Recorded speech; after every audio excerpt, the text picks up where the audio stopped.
that we've been handling students, which is 33 years of Greenwich University in the market today. So welcome to Greenwich University, and make sure we'll make you as comfortable as possible. Thank you so much.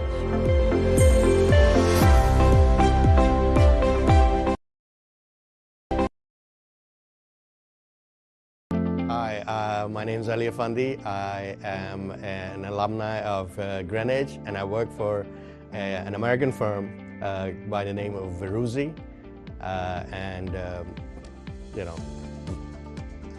Greenwich is a great place to come and study.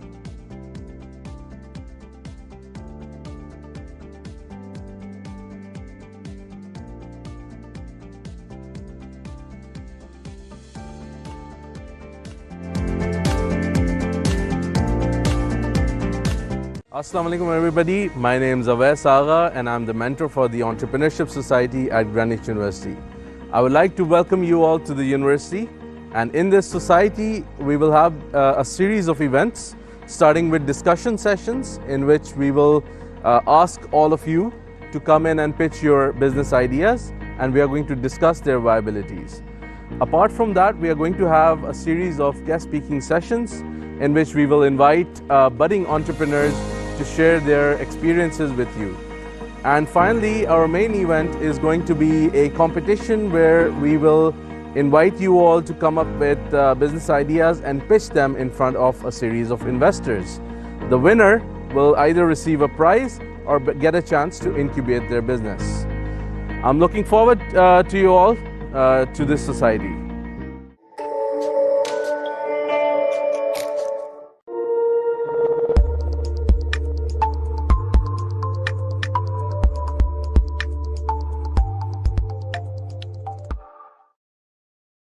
वो तरीका मैं नहीं बता सकता, नए बच्चे सुनेंगे समझ जाएंगे, बट वो हमने अब के स्टूडेंट्स बहुत ज्यादा जो है वो मैं कहता हूँ क्लेवर हैं। आप बता दें, थोड़ी हिंट दे दें क्या था, ताकि हम अवेयर हो जाए। हम पढ़ाते नहीं, हमें भी पता लग जाएगा कि क्लास बंकिंग हो रही है। हम किसी से पीछे की खिड़की खुलवाते थे जिसमें से लड़का आखिर में एंटर होता है। अच्छा, सो पहले क्लासरूम के पीछे खिड़की थी, सो वो अच्छा उस वक्त था। अब क्लासरूम भी चेंज हो गया है। एक्चुअली एक लड़का खड़ा होकर सवाल करता था, तो ही कवर्स द टीचर। ओके, पीछे वाले जो लड़के थे वो पीछे बैठे होते थे, जो बड़े वाले बैठते थे और लंबे वाले, और पीछे से खिड़की में से एक आधा कूद के अंदर या बाहर। So that was the thing we discovered, but we got caught. अस्सलाम वालेकुम, मैं हूँ रोहेल इंतखाब और आप देख रहे हैं हमारा प्रोग्राम कॉफी विद अलमनाई। आपकी मुलाकात डिफरेंट अलमनाई से हम करवाते हैं और उनसे पूछते हैं कि उन्होंने ग्रीनविच यूनिवर्सिटी में क्या कुछ किया, अब वो क्या कर रहे हैं। और आज के जो हमारे मेहमान हैं वो इतने ख़ास हैं कि मैं आपको बताऊं कि मेरी पैदाइश के कुछ साल बाद ही उन्होंने ग्रीनविच को ज्वाइन कर लिया। और ग्रीनविच का सिलसिला माशाल्लाह से आपको पता है कि 33-34 ईयर्स हो चुके हैं। तो वन ऑफ द ओल्डेस्ट हम कह सकते हैं कि हमारे स्टूडेंट यहाँ पर मौजूद हैं। उनसे पूछेंगे, जानेंगे कि उनका सफ़र कैसा रहा। हम वेलकम करेंगे शकील खोकर साहब को। शकील साहब अस्सलाम वालेकुम, welcome to the Greenwich University. कैसे हैं आप? वालेकुम अस्सलाम। Now that you called me so old, I am trying to make a voice. वालेकुम सलाम। ऑडियंस कंफ्यूज हो गई होगी कि मैंने ओल्ड तो कहा लेकिन सामने से ऐसा कुछ भी नहीं। नहीं, बहुत old, completely old. No, I am good. Thank you for calling me here. Thank you. Shakeel साहब, बहुत सारी आपसे बातें करनी है। Please call me Shakeel. Okay Shakeel, मुझे ये बताएं कि आप अभी कर क्या रहे हैं? लोग आपको इंडस्ट्री में किस तरह से जानते हैं? आपका काम क्या है, बिजनेस क्या है? I am on a job. मैं भी एडवर्टाइजिंग एजेंसी का चीफ हूँ, Interflow. I am their chief executive. इसके साथ साथ बहुत साल से मेरी अपनी एक फिल्म प्रोडक्शन कंपनी भी है, so that makes ads and commercials and all in all 30 years I'm in advertising generally. जिंदगी पूरी आपने जो एडवर्टाइजमेंट को। हाँ, I also launched Jio. I was their first director marketing. अच्छा, माशाल्लाह। Then I was the first chief executive for Ogilvy and Mather in Pakistan. So all in all, communication, marketing, advertising. क्या बात है। यानी कि मैं ये कहूँ कि कन्वेंशन एडवर्टाइजमेंट को आपने ग्रोथ होते हुए देखकर अब आपने डिजिटल को भी उसमें डाइवर्ट होते हुए देखा। कितना डिफरेंस आ गया है सर? मैंने तीनों मौतें देखी हैं एडवर्टाइजिंग की। मौतें, क्या लफ्ज़ इस्तेमाल किया? तीनों मौतें देखी है एडवर्टाइजिंग की, और इस वक्त तो बिल्कुल एक अलग सिचुएशन में पूरी एडवर्टाइजिंग। आइडियाज अलग हैं, ये चीज़ अलग है। So it's a very difference कोई नहीं है। आई थिंक डिजिटल ने आके सबका कत्ल नहीं कर दिया। नहीं, डिजिटल एक रिकरिंग बजट्स कम कर दिए। नहीं, एक्चुअली नहीं बढ़ाए, बजट बढ़ जाएंगे, इसलिए कि digital is one of the few recurrent media as I define it, it's recurrent medium, I am so sorry. So जो रिकरिंग मीडियम होता है उसके अंदर ये होता है, डिजिटल के अंदर although it's just a medium, जिस तरह टीवी है, रेडियो है, अखबार है, ये सब मीडियम ही है ना, मतलब किसी न किसी आप मीडियम के थ्रू मैसेज देते हैं। डिजिटल भी मीडियम है। डिजिटल में जो एडवांटेज या डिसएडवांटेज वो ये है कि ये फॉरेन फिल्म भी चेंज हो सकता है, टीवी इतना जल्दी नहीं हो सकता, अखबार इतना जल्दी नहीं हो सकता।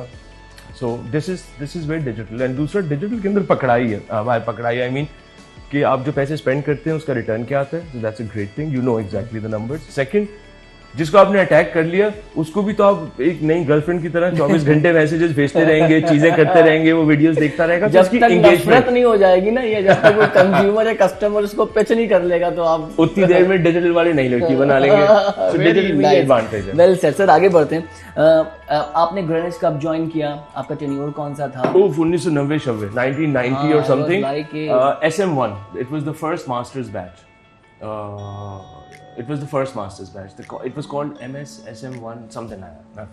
ओके, उस वक्त मुझे बताएं करिकुलम कैसा होता था आप लोग का, और अब आप जाहिर सी बात है एकेडमी में देखते होंगे, आपने ये चेंज भी देखा। दूसरा ये कि इतने साल बाद आप ग्रेनिच आए, कैसा लगा? Oh fantastic. मैं बीच में एक दफा पहले भी आया था, बट 10 साल बाद आया हूँ अभी तो मैं आज। आई थिंक पहले का curriculum, if you stick to curriculum, ये करिकुलम कभी भी विदाउट कॉन्टेक्स्ट नहीं होता। फॉर इंस्टेंस कि पहले हमें कोई कहानी जानने के लिए खुद लाइब्रेरियों में जाके, खोरी गार्डन जाके, गुलशन जाके किताबें खरीदनी पड़ती थी, उसमें से ढूंढना पड़ता था। करिकुलम भी उसी तरह था कि it will have much more detail and references because digital media exist नहीं करता था अल्हम्दुलिल्लाह उस वक्त। So now your curriculum needs to change because अब आप जो इन्फॉर्मेशन दे रहे हैं उसकी 36 न्यू एडिशंस एक स्टूडेंट को मिल जाएंगी। So I think it's not the students who need to adapt to the curriculum, it's never that. हमेशा टीचर्स और करिकुलम जो भी एकेडेमिया आपका या है, academic whatever that word is, I am so scared of education, I can't even pronounce the word. So these people should need to adjust to what the students are right now.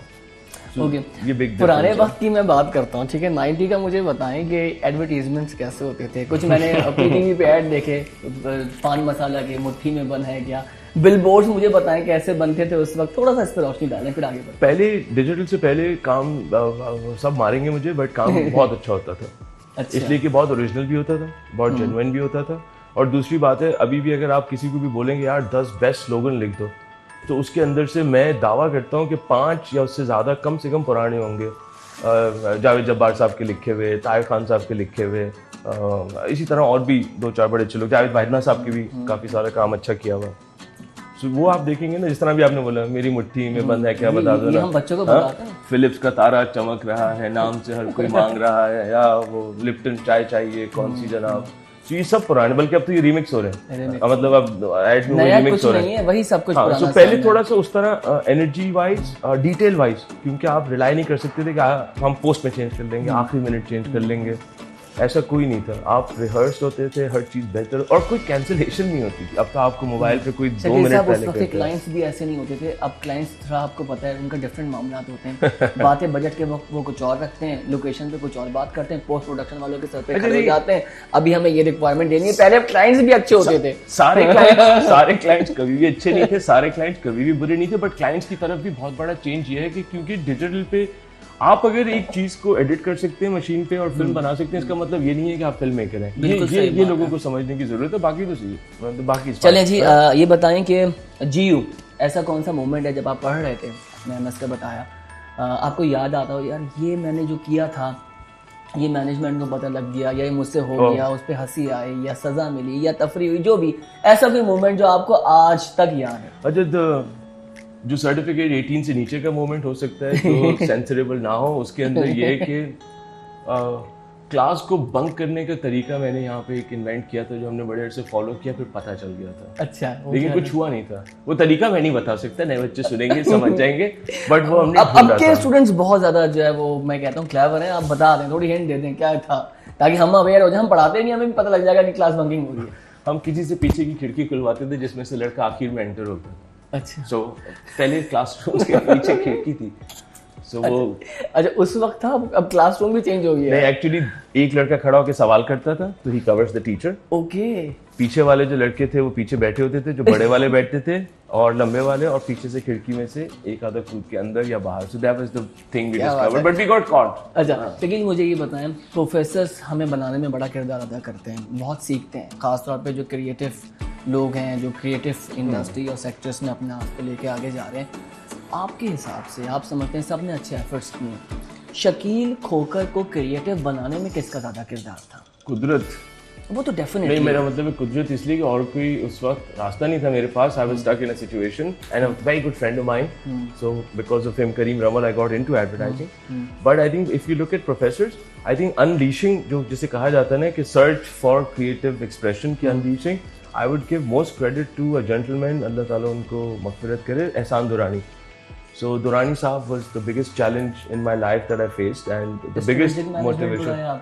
उन्होंने मुझे सिर्फ जिंदगी पढ़ाई, उनके courses में उन्होंने मुझे कुछ ऐसा नहीं पढ़ाया, बट दुरानी साहब, बाजवा साहब, these two really opened my perspective on the world and chit chat के अंदर यहाँ पे कर्नल साहब थे, ह्यूमैनिटीज पढ़ाते थे, उनका नाम मैं भूल गया हूँ, मेरे टीचर नहीं थे, बट उनसे मैं वैसे कर्नल फैज, तो उनसे मैं ऐसी गपशप करता था। राहत मुनीर साहब ने पढ़ाया। राहत मुनीर, आई लव राहत Munir, is really cool guy, बहुत अच्छा आदमी है। मेरी अभी इवन चंगी लॉ पढ़ाते थे, he was fantastic. So few of the teachers that are Basit Afzal research, so ये 4-5 लोग थे जिन्होंने बहुत चेंज किया। ओके, आपने तो बता दिया बेस्ट टीचर्स का, कोई एक होता है बस हमें क्यों आ गया क्लास में क्या, बस इनका कोर्स निकालना है हमें। कौन थे बोरिंग टीचर? या खुदा का शुक्र है मुझे उनका नाम अल्लाह की कसम नहीं याद है यार, शकील आप बताना चाहते हैं वो अलग बात है। क्लास की वजह से मैंने बंकिंग डिस्कवरी की थी, वो वाहिद जो आपने भी बताया। हाँ, मैंने एडमिन के लोग भी बाद में मिला दिए थे। अच्छा, तो वो जो आखिर में अटेंडेंस जाती बातें थी, खुलती जा रही हैं, एडमिनिस्ट्रेशन के लोग भी इन्वॉल्व हो गए थे आपके साथ। मैं बहुत अच्छा था। Okay fine, I don't want to get them into trouble. नहीं, एडमिन के नीचे बेचारे, उन्होंने तो मुझे हमेशा वो किया। But I think special thanks to Saeed bhai. Saeed bhai really, like, you know, counseled me a lot and helped me a lot. So, you know. Bunking आपने बता दिया, आपकी एक्टिविटीज क्या होती थी, मतलब किस तरह से आप एंजॉय यूनिवर्सिटी में करते थे, फ्रेंड सर्कल क्या था, आउटडोर कहाँ जाते थे? उस वक्त तो ये इतना डेवलपमेंट नहीं थी ये सीवीयू पे। अच्छा, I was on a unfortunate. I was on the job for the 2 years. Okay. So मैं सुबह जॉब पे होता था, जॉब से मैं यहाँ पे आता था क्लास करने, क्लास के बाद फिर मेरे पास कोई एक्टिविटी का टाइम नहीं होता था, 3-3 घंटे की क्लास होती थी, तो जॉब के बाद आप आते थे मुश्किल से यहाँ पे, and I was in advertising, so I had to go back to my job. And agency job doesn't end at 5 o'clock. बिल्कुल ऐसा है। Class used to be 6 से 9 और फिर मैं वापस। Okay. During studies, शकील को कभी ऐसा लगा हो कि दिल की धड़कनें तेज हुई हो किसी को देख के, कोई आपको पसंद आया हो, आपने सोचा हो कि उसके साथ जिंदगी के मामलात आगे जा सकते हैं, ऐसे कुछ वाइब्स आए? अच्छा, नहीं बिल्कुल नहीं, हरगिज़ नहीं, मैं प्रूफ था इस तरह की चीजों से। But there was a teacher I really liked once, but okay, yeah. She's a friend of mine. I'm just bugging her, मतलब। No, that's a joke. No. इस पे ज्यादा रोशनी ना डालें। No, इस पे बहुत रोशनी है, पूरी दुनिया को वैसे सब कुछ पता होगा, मैंने कुछ नहीं, nobody I. Okay, sir, if you will be the part of Greenwich University again, what do you think कि आप क्योंकि अब आप स्टूडेंट वाला आपका माइंड नहीं है, माशाल्लाह से आप एक अपने अंदर खुद एक इंडस्ट्री है, तो आप क्या समझते हैं कि मैं अपनी यूनिवर्सिटी के साथ मुस्तकबिल में इस तरीके से काम कर सकता हूँ, या I have some better plans, वो मैं शेयर करना चाहता हूँ यूनिवर्सिटी के साथ? क्या है? I think if I was doing anything, even if I suggestion भी देना चाहता तो मैं ये कहता they should make Greenwich into a digital learning hub. Now don't get me wrong, but digital में ये नहीं मेरा मतलब कि लोग दूर बैठे हो ऑनलाइन आ जाएं, ये हरगिज़ नहीं है। But whatever education is available in the world through the digital portal, I think Greenwich should branch out there, because जो खूबी Greenwich के पास है, वो जो कुछ मोर रेगुलेटेड यूनिवर्सिटीज़ हैं, by regulated I mean downs हो गया, आईपी हो गया, जो भी हो गया, सो उनके पास ये फ्लेक्सिबिलिटी नहीं है जो यहाँ पे है। और स्टूडेंट्स की लर्निंग फ्लेक्सिबिलिटी भी होती है, लर्निंग जो होती है वो कोई हार्ड कार्व्ड इन स्टोन होती नहीं है कभी भी। I am talking about marketing at least, और even the other side. So I think that exposure is what they can translate, because as it is यहाँ का एक्सपोजर बाकी यूनिवर्सिटी से बहुत ज़्यादा है, यहाँ के स्टूडेंट्स का भी ज़्यादा होना चाहिए, तो दैट इज़ वन एरिया। ठीक। Fundamentally I am a very no, आप जो बात कर रहे हैं, गॉट द पॉइंट। सर मेरा कंसर्न ये है कि आप मुझे कंपेयर करके बताएं कि जो दीगर इंस्टीट्यूशंस हैं ग्रीनिच उनसे क्यों डिफरेंट है, क्या क्योंकि आपने यहाँ से पढ़ा है एंड आप स्टार्ट के बैच के हैं और आप माशाल्लाह खुद एक सक्सेसफुल एडवर्टाइजमेंट कंपनी को आगे लेके जा रहे हैं। आपका अपना एक्सपीरियंस क्या था कि मैं ग्रीनिच में पढ़ा तो डिफरेंट मैं इसलिए हूँ, मतलब क्या आपको यहाँ का एटमॉस्फेयर, टीचर से सीखा? Quite a few things. Uh, versatility of students. यहाँ पे कोई एक typical type cast kind of students नहीं थे कि आप, जिसने हम नहीं कहते कि ये पुल के इस पार का है, ये उधर का है, ऐसा नहीं था। Okay, so there was a very versatile group of students. I think second thing mostly जो ज़्यादा बड़ी बात थी, teachers were working professionals. Most of the professors were working professionals. तो वो आके हमें किताब से किताब नहीं सिखाते थे, वो काम के साथ किताब सिखाते थे, जिससे बहुत फर्क पड़ता है। मतलब वो सिर्फ थ्योरीज नहीं दे रहे होते थे। मतलब बाजवा साहब हो गए, दुरानी साहब हो गए, बासित, जितने भी, शोएब शमसी हो गए, जितने भी सब लोग थे, ये लोग सब वर्किंग प्रोफेशनल्स थे। तो ये जो हमें पढ़ा रहे होते थे, ये दिन भर वो चीज़ें कर भी रहे होते थे ना दफ्तर में, और फिर इनकी ऑर्गेनाइजेशंस में वो नई नई चीज़ें सीख भी रहे होते थे। ये बहुत बड़ा एक फ़र्क था। दूसरा, non regimented. The freedom of expression is the non regimentedness I am talking about. So Greenwich non regimented है। दोनों ही बहुत ज़बरदस्त बात आपने की। और पहली बात को तो मैं इसलिए रखूँगा, मैं खुद इंडस्ट्री से हूँ और मुझे यहाँ पर इसलिए भी उन्होंने ये कहा कि जी इंडस्ट्री की एजुकेशन देना इसलिए ज़रूरी है बिकॉज आप सप्लायर हो, डिमांड इंडस्ट्री से आ रही है, वो मीट करनी चाहिए। Absolutely, and easiest way to do is this. And सबका फायदा है ना, सबका फायदा, स्टूडेंट्स का भी बहुत बड़ा फायदा है इसको। अच्छा सर, एक थोड़ा सा रैपिड राउंड हमें। बिल्कुल करें ना। उसमें एक वर्ड में आपके दिमाग में जो भी आया आप बता दीजिएगा। अच्छा, आपने बताना अभी के हिसाब से नहीं, बिकॉज अब तो आप हमारे ठीक है। स्टूडेंट पॉइंट ऑफ व्यू से हम नाम रखते हैं लोगों के, टीचर्स के भी रखते हैं, स्टाफ के भी रखते हैं, ठीक है।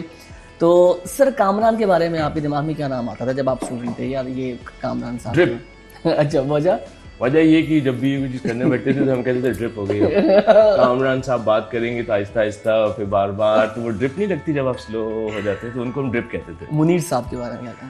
ओह, गस्टापो। क्यों? वो इंटेलिजेंस के आदमी थे ना, हम उनसे सब डरते थे कि यार ये सब खबरें पहुंचाते हैं सीमा को, सईद साहब को, उस वक्त माइकल ग्लेडल थे उनको, तो इन्हें हम कहते थे गस्टापो एजेंट है ये, इससे बच के दो। एहतशाम साहब के बारे में क्या कहेंगे? अल्लाह की बिल्ली, बहुत मासूम। हाँ वाकई में कुछ भी नहीं कहना ना, अल्लाह की बिल्ली, अल्लाह की गाय नहीं। अच्छा, बिल्ली भी क्यों? इसलिए कि वो आदमी है। गाय नहीं। अच्छा शकील, प्रोग्राम हमारा अख्ताम हो रहा है। Last statement about the vice chancellor madam Seema Mukhar के बारे में आप क्या कहेंगे? अभी मैं कुछ भी कहूँगा तो लगेगा मैं उनकी तारीफ कर रहा हूँ, इसलिए मैं सोच रहा हूँ कि क्या कहूँ।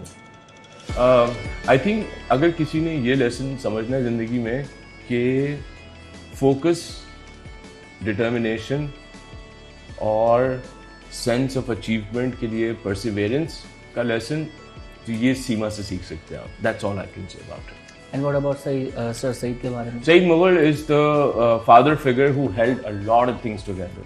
आई think I have hardly seen इतना पेशेंस किसी के अंदर जितना मैंने सईद भाई में देखा हुआ। Is very patient, he gives you time, so that is very unique ना आज के लिए। सर की पर्सनालिटी ऐसे, लोग स्टूडेंट्स आते हैं तो बात करते हुए डरते हैं। मैंने पूछा, मैंने कहा सर सईद से क्यों डरते? सर डर लगता है वो डांट ना दें, कुछ कहना दें। सईद भाई कभी डांट ही नहीं सकते। नहीं, बिल्कुल भी नहीं। सबका इस तरह का ख्याल करते हैं जैसे पता नहीं। ऑल्सो जब बहुत सारी चीजें थी तो यहाँ पे ग्रीनिच की सबसे बड़ी जो इनबॉर्न चीज थी जिसकी वजह से ये पूरा फैब्रिक बना है, वो सीमा और सईद भाई ही है। मतलब जो सच्ची बात है, बिकॉज हमारे लिए दीवारें नहीं होती, लोग होते हैं। क्या बात है। लोगों में तो वही ना दीवार। My last question, Shakeel, strength or power of Greenwich University, what do you think? I think it's the strength is it's the diversity, freedom of expression that you can get in Greenwich to exercise your creativity. You don't get at many places. That is what I think is the key strength. Thank you so much, मुझे बहुत अच्छा लगा। Thank you so much. And seriously ये हर guest के साथ अलग मजा आता है, लेकिन आपके साथ बहुत अच्छा लगा। आप याद भी रहेंगे और मैं दोबारा आपको इनवाइट करूंगा। और प्लस एक और चीज करनी है कि एडवर्टाइजमेंट के कोर्सेज में भी आपने गेस्ट स्पीकर के तौर पर आना है और हमारे स्टूडेंट्स को बताना है कि देखें किस तरीके से आप एडवर्टाइजमेंट कर सकते हैं। Thank you so much sir. Hopefully आपको मजा आया होगा, आपने एंजॉय किया होगा, और जो 90s के लोग हैं, जो हमारे स्टूडेंट्स हैं, जो अलमनाए हैं, वो देख रहे होंगे, वो भी अगर आना चाहते हैं, कुछ कहना चाहते हैं या किसी और स्टूडेंट को देखना चाहते हैं, सुनना चाहते हैं, काइंडली कमेंट में हमें जरूर बता दीजिएगा। वीडियो आपको पसंद आई तो प्लीज़ इसको शेयर कीजिए। हमारा यूट्यूब पे ऑफिशियल चैनल है ग्रीनिच का, वो भी आप सब्सक्राइब कीजिए। अपना बहुत ख्याल रखें। पाकिस्तान जिंदाबाद।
Our inspiration will be the golden principles of the Holy Prophet, peace be upon him. And I know that with your support and cooperation, I can look forward to the day when Pakistan becomes one of the greatest nations of the world. हुसूले जाह की खातिर नकज़ ज़र के लिए ये मक्तबा है मिल्लत के हर बशर के लिए। सुबह की पहली किरण की तरह ग्रीनिच यूनिवर्सिटी में सबसे पहले दाखिल होने वाले शख्स, जो कि इस वक्त 60 की दिहाई में अपने चेहरे पर मुस्कुराहट लिए अपने इरादों में मुस्तहकम और मजबूत, जहन में इल्म की दुनिया लिए ग्रीनिच यूनिवर्सिटी में अपनी खिदमात खुश असलूबी से अंजाम देने वाले डॉक्टर प्रोफेसर अब्दुल कादिर मुगल, जिनको किसी तारुफ की जरूरत नहीं, वो अपने आप में एक मिसाल हैं। Doctor A K. मुगल ने अपनी जिंदगी में आई मुश्किलों का डट कर मुकाबला किया और हमेशा पाकिस्तान में तालीम की सुबह को तरजीह दी और हमतन इस तगदो में रहे कि मुल्क कौम के बच्चों का मुस्तकबिल रोशन हो, और उनकी इन्हीं खिदमात के सिले में मिलने वाला सितारा इम्तियाज एक जीता जागता सबूत है। You know, my father was primary teacher and my elder brother was also primary teacher. And basically I wanted to be an engineer, but I ended up with agriculture engineering, and then I got masters in agriculture engineering from University of Sindh, and then I got a scholarship for doing masters at American University Beirut. Then I decided that I will be in education. The major reform, which was when I was chairman of University Grants Commission, a task force for higher education was constituted by the government of Pakistan, and Babar Ali and Mr. Qasim Laka, co-chairman of that task force. I was one of the members, and we worked round the year to bring reforms in higher education, and the result was that Higher Education Commission was established. I believe in hard working. I believe in hard working and sincerity and honesty. I was not intelligent. I was hard working. मतलब कि बहुत ही hard working है और ये बहुत इनकी अपनी मेहनत है, तो he deserve it। और हाँ, इसीलिए इनकी है ये हाईएस्ट अचीवमेंट है, और मुझे बहुत अच्छा लगा कि और I am very proud of him. I've struggled to find words, powerful words that would accurately describe his presence in my life and his value to the educational system of Pakistan. Growing up in Pakistan, we always had to write that one essay, My Father. It was always a positive and an objective description of a person, which I doubt that an 8-year-old will ever understand. I am what I am because of my father. I am where I am because of his methodical fatherly practice and an academic leader. May Allah bless him with a long and healthy life.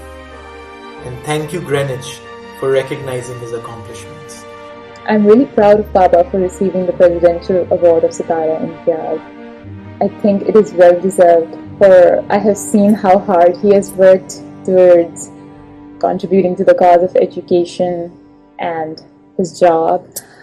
His life serves as a superb example for me and my siblings. Despite that, he has been a loving father to us and has always given his full and undivided attention. He has always taken interest in what goes on in our lives, be it my daily dose of stories from first grade and now ranting about grad school. He is a very down-to-earth person with not even an ounce of arrogance.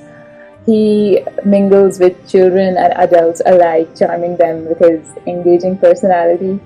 I would like to start by congratulating him on this indeed a very big achievement.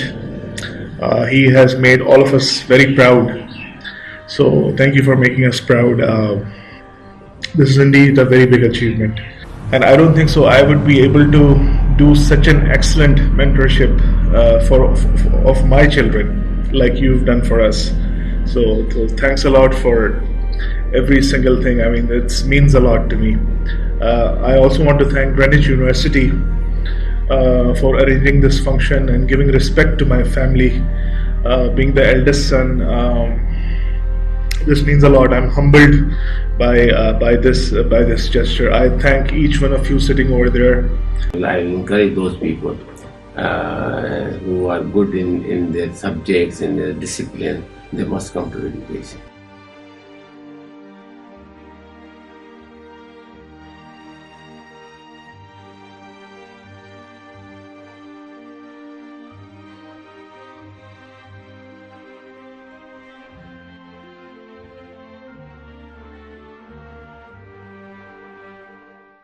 तुझे हर नज़र पे उबूर दूँ, तुझे ज़िंदगी का शऊर दूँ. This is the purpose of art, and so is the purpose of GU Literary Society. What is art? Art is all about unsung songs of human emotions and stories. We all have stories, complicated stories, connected stories. The purpose of this society is to bring into light all those stories and unsung songs of literary giants and people we are not even aware of. I want to welcome all of you to Greenwich University and looking forward for your participation into the society. And I wish you a very memorable stay here.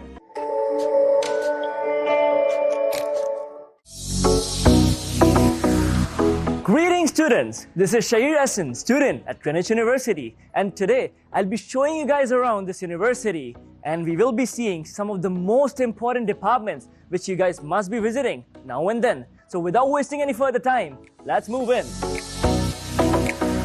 Dear students, now we're here at the accounts department. So if you have any inquiry regarding the feature learn or the invoices, this is the place to come. And here you will meet the man behind this accounts department, Sir Muhammad Munir Khan, who is the manager coordination. Let's meet him. Welcome to all new batch Spring 2022 students. You always welcome for any assistance, any information to our department. So students, behind me, as you can see, this is one of the busiest departments at the start of the semester. Yes, this is the communication department. Here, if you want to add a major, if you want to change your major, if you want to add a course, if you want to drop a course, this is the place to go. Moreover, here you will meet Sir Rashid and his team. He will give you minimum of 3 courses and maximum of 6 courses. Let's go and meet Sir Rashid. Usually, you're not permitted to go in, but we've taken special permission to make you guys meet Sir Rashid. So let's go in. So guys, this is the communication department, and here we will meet Sir Rashid. Assalamu alaikum. My name is Rashid from Office of the Registrar. Welcome to Greenwich University. Thank you very much. So students, this is the examination department. This department makes sure that you are here for your examination, for your clearance slip. So make sure that your dues are clear and make sure that you are not absent at more than 3 days on an entire course of the semester. Here, we will meet Sir Jamil, who is Assistant Controller Examination. Let's meet him. Hello, welcome to Greenwich. So if you want to inquire regarding your CGPA or your examination results or the Dean List certificate, this is the place to come. So students, as we have covered almost every valuable detail from your accounts invoices to your examination clearance to your communication department, if you want any further detail, you should acknowledge the document present over the portal. This is me, Shahir Hassan, signing off. I hope you have an amazing journey at Greenwich University.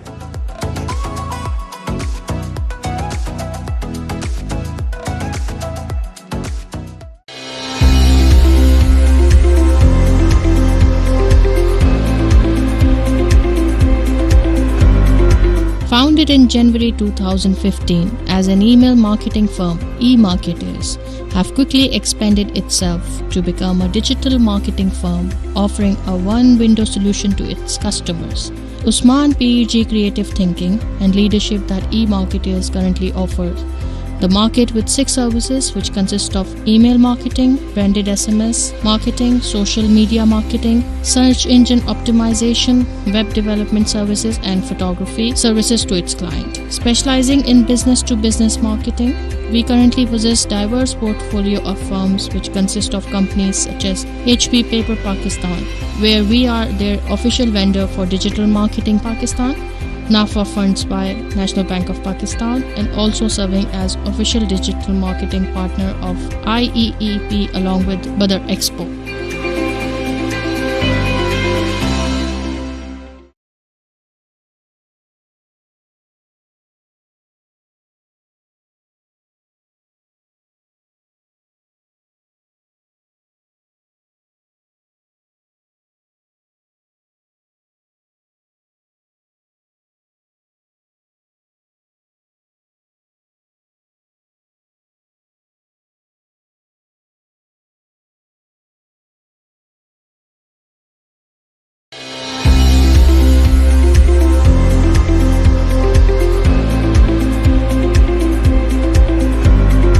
Founded in January 2015 as an email marketing firm, eMarketers have quickly expanded itself to become a digital marketing firm offering a one-window solution to its customers.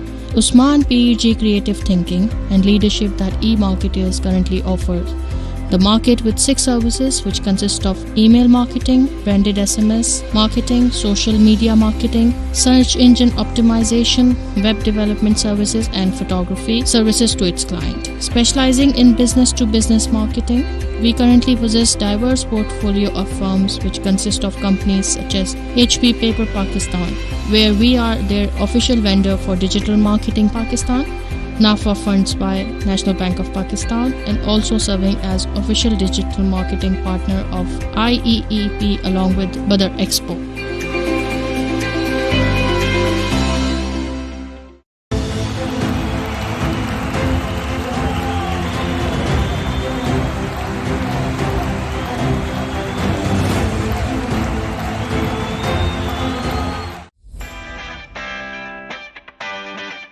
At Greenwich University, we have made the communication channel simple through our student portal.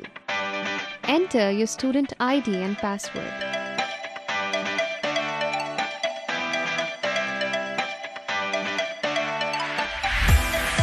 Click on Desk.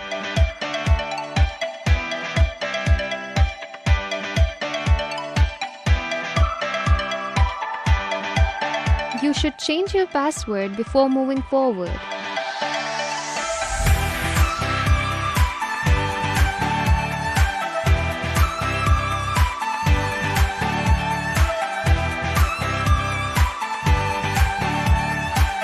Upload your vaccination certificate on the portal.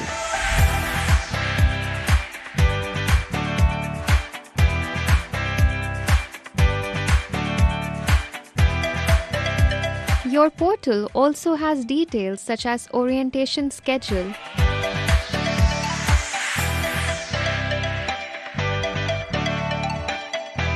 other important information such as academic calendar,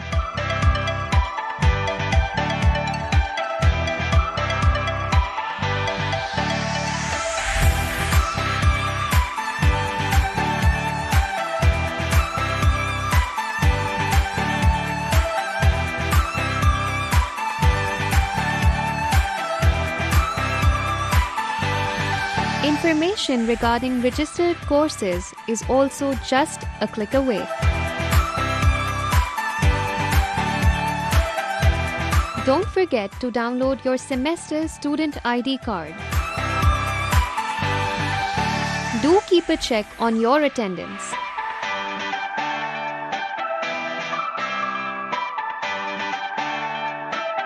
Click on Class Schedule to see timings and teachers of your courses.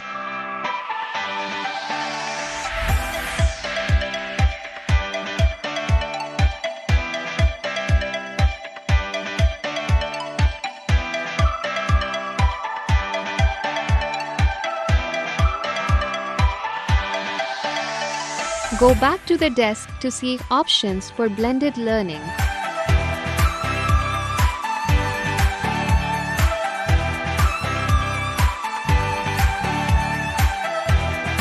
You must download your semester invoices from the portal.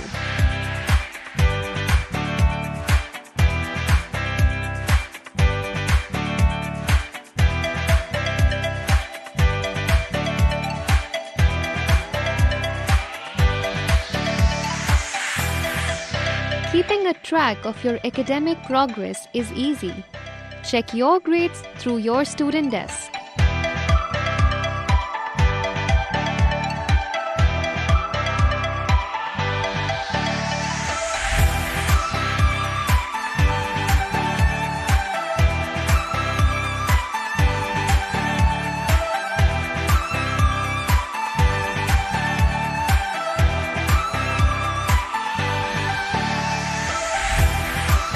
You may also reach out to us using the desk.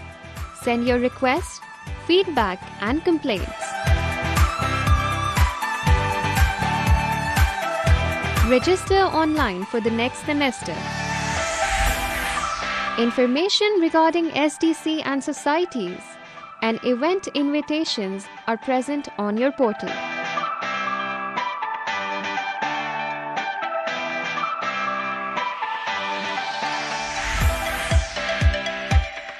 For any queries regarding the portal, you may contact the IT department of Greenwich University.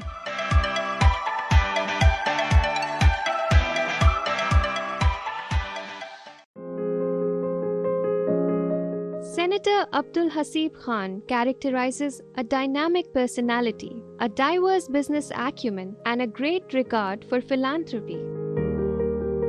He has served as a senator for the government of Pakistan between 2009 to 2015. He is the founder and chairman of Brooks Pharma Private Limited, sharing the international market in countries like Thailand, UAE, Philippines, Bangladesh, Vietnam, Tanzania, Congo, Ethiopia, and Nigeria.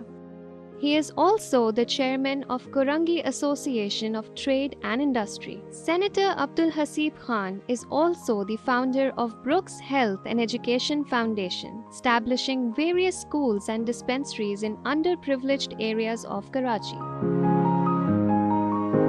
He was awarded with Sitara-e-Imtiyaz in recognition of his relentless services for uplifting Pakistan's trade and economy, as well as contributions to social welfare work.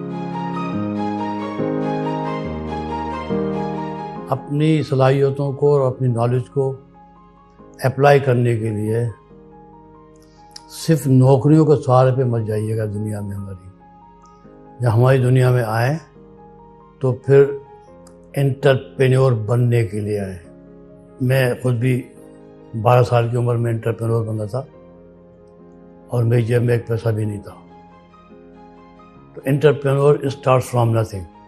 नौकरी भी मैं नहीं कह रहा कि नहीं करनी चाहिए, नौकरी भी करें, गवर्नमेंट की नौकरी भी करें, लेकिन अपनी सलाहियतों को अगर आजमाने का मौका मिले तो कोशिश ये करें कि एंटरप्रेन्योर बने। और एंटरप्रेन्योर बनना बहुत आसान है कि दुनिया में कामयाबी हासिल करने के लिए कुछ अल्लाह की बातें माननी पड़ती हैं। तो अगर अल्लाह की इंसानों का अगर आपने ख्याल रखा तो फिर कामयाबी अल्लाह ताला अता फरमाते हैं। Hello everyone, my name is Ali Jalani and I am the mentor for Greenwich University's Diplomatic Society. The vision for Diplomatic Society is to provide the students with the opportunities to engage in simulated scenarios of international entities to foster their analytical vis-a-vis oratory skills. The Society will also be responsible for the conduct of Greenwich University's Model United Nations. You're more than welcome to be part of the Society's events, and would also like to have some of you who are passionate about developing a worldview to be part of the Diplomatic Society moving forward.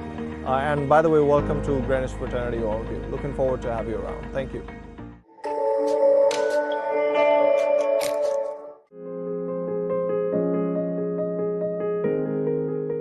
Dr. Sirajuddin Aziz is an experienced banker having served in Pakistan, United Kingdom, China, Hong Kong, United Arab Emirates, and Nigeria, covering a wide spectrum of portfolios. Despite a prolific banking career spanning over 3 decades, he also is a true teacher at heart. His scholarly contributions span across various domains, including human behavior, economics, ethics, leadership, management, politics, and religion.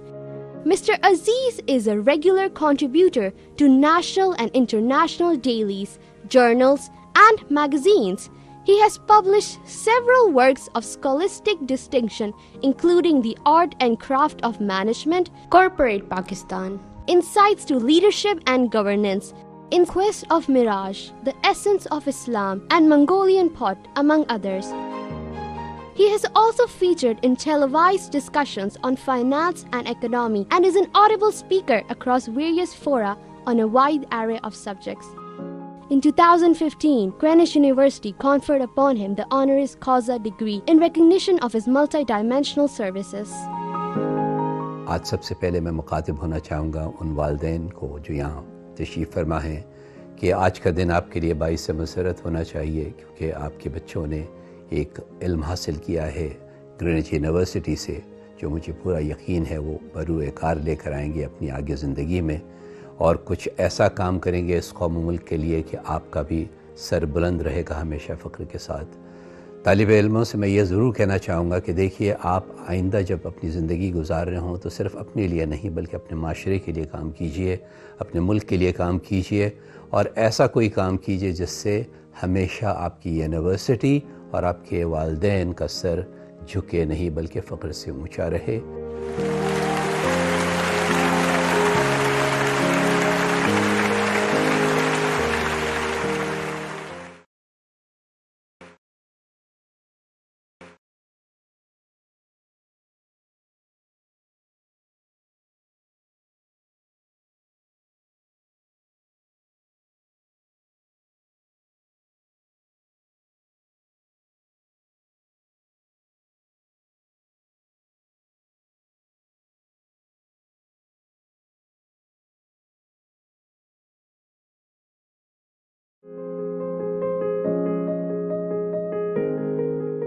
Dr. Sirajuddin Aziz is an experienced banker having served in Pakistan, United Kingdom, China, Hong Kong, United Arab Emirates, and Nigeria, covering a wide spectrum of portfolios. Despite a prolific banking career spanning over 3 decades, he also is a true teacher at heart. His scholarly contributions span across various domains, including human behavior, economics, ethics, leadership, management, politics, and religion.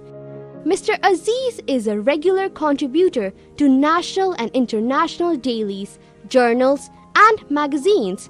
He has published several works of scholastic distinction, including The Art and Craft of Management, Corporate Pakistan, Insights to Leadership and Governance, In Quest of Mirage, The Essence of Islam, and Mongolian Pot, among others.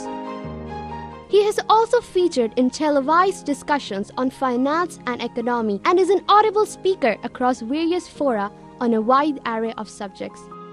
In 2015, Greenwich University conferred upon him the honoris causa degree in recognition of his multidimensional services. आज सबसे पहले मैं मुखातिब होना चाहूँगा उन वालिदैन को जो यहाँ तशरीफ़ फरमा हैं कि आज का दिन आपके लिए बाइस मसरत होना चाहिए, क्योंकि आपके बच्चों ने एक इल्म हासिल किया है ग्रीनिच यूनिवर्सिटी से, जो मुझे पूरा यकीन है वो बरूए कार लेकर आएंगे अपनी आगे ज़िंदगी में और कुछ ऐसा काम करेंगे इस कौम मुल्क के लिए कि आपका भी सर बुलंद रहेगा हमेशा फ़ख्र के साथ। तालिब इल्मों से मैं ये ज़रूर कहना चाहूँगा कि देखिए, आप आइंदा जब अपनी ज़िंदगी गुजार रहे हों तो सिर्फ़ अपने लिए नहीं बल्कि अपने माशरे के लिए काम कीजिए, अपने मुल्क के लिए काम कीजिए और ऐसा कोई काम कीजिए जिससे हमेशा आपकी यूनिवर्सिटी और आपके वालिदैन का सर झुके नहीं बल्कि फ़ख्र से ऊँचा रहे।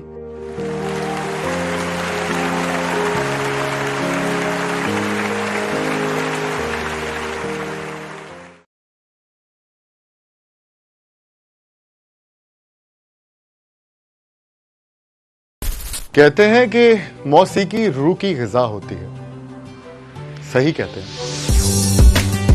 अस्सलाम वालेकुम जी, मेरा नाम सजील लियाकत है और आप देख रहे हैं live chord with Sajeel Liaquat. जी हाँ, इस शो के अंदर हम लोग आपको बहुत सारी इंफॉर्मेशन देने वाले हैं, म्यूजिक के हवाले से, इंस्ट्रूमेंटल कैसे प्ले होता है और आप गाना किस तरीके से गा सकते हैं, कौन सा राग किस टाइम सूट करता है, और बहुत सारी इंफॉर्मेशन हम आपको देने वाले हैं। बहुत सारे गेस्ट आने वाले हैं हमारे साथ, तो हमारे साथ जुड़े रहिएगा। देर किस बात की, अभी लाइक करें ग्रीनविच वेब टीवी को, ग्रीनविच यूट्यूब चैनल को और ग्रीनविच फेसबुक को। So stay tuned with us.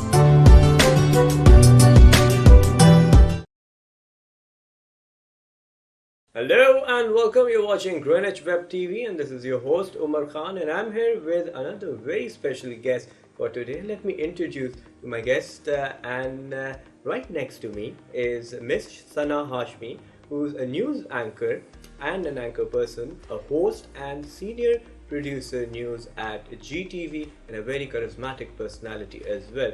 So thank you so much ma'am for being part of this show today. Thanks for inviting me. You're most welcome. How are you? I'm very well. आप बताइए कैसे? मैं बिल्कुल ठीक ठाक हूँ। आज का जो हमारा टॉपिक है वो बहुत ही need of the art topic है, need of the moment topic है कि एक न्यूज़ एंकर की या एंकर पर्सन की, मीडिया पर्सन की क्या रिस्पॉन्सिबिलिटीज़ होती हैं और किस तरह से उनको अपना काम करना चाहिए. So when we compare the Pakistan news channels to the international forum, we see a vast difference. Why do you think is that?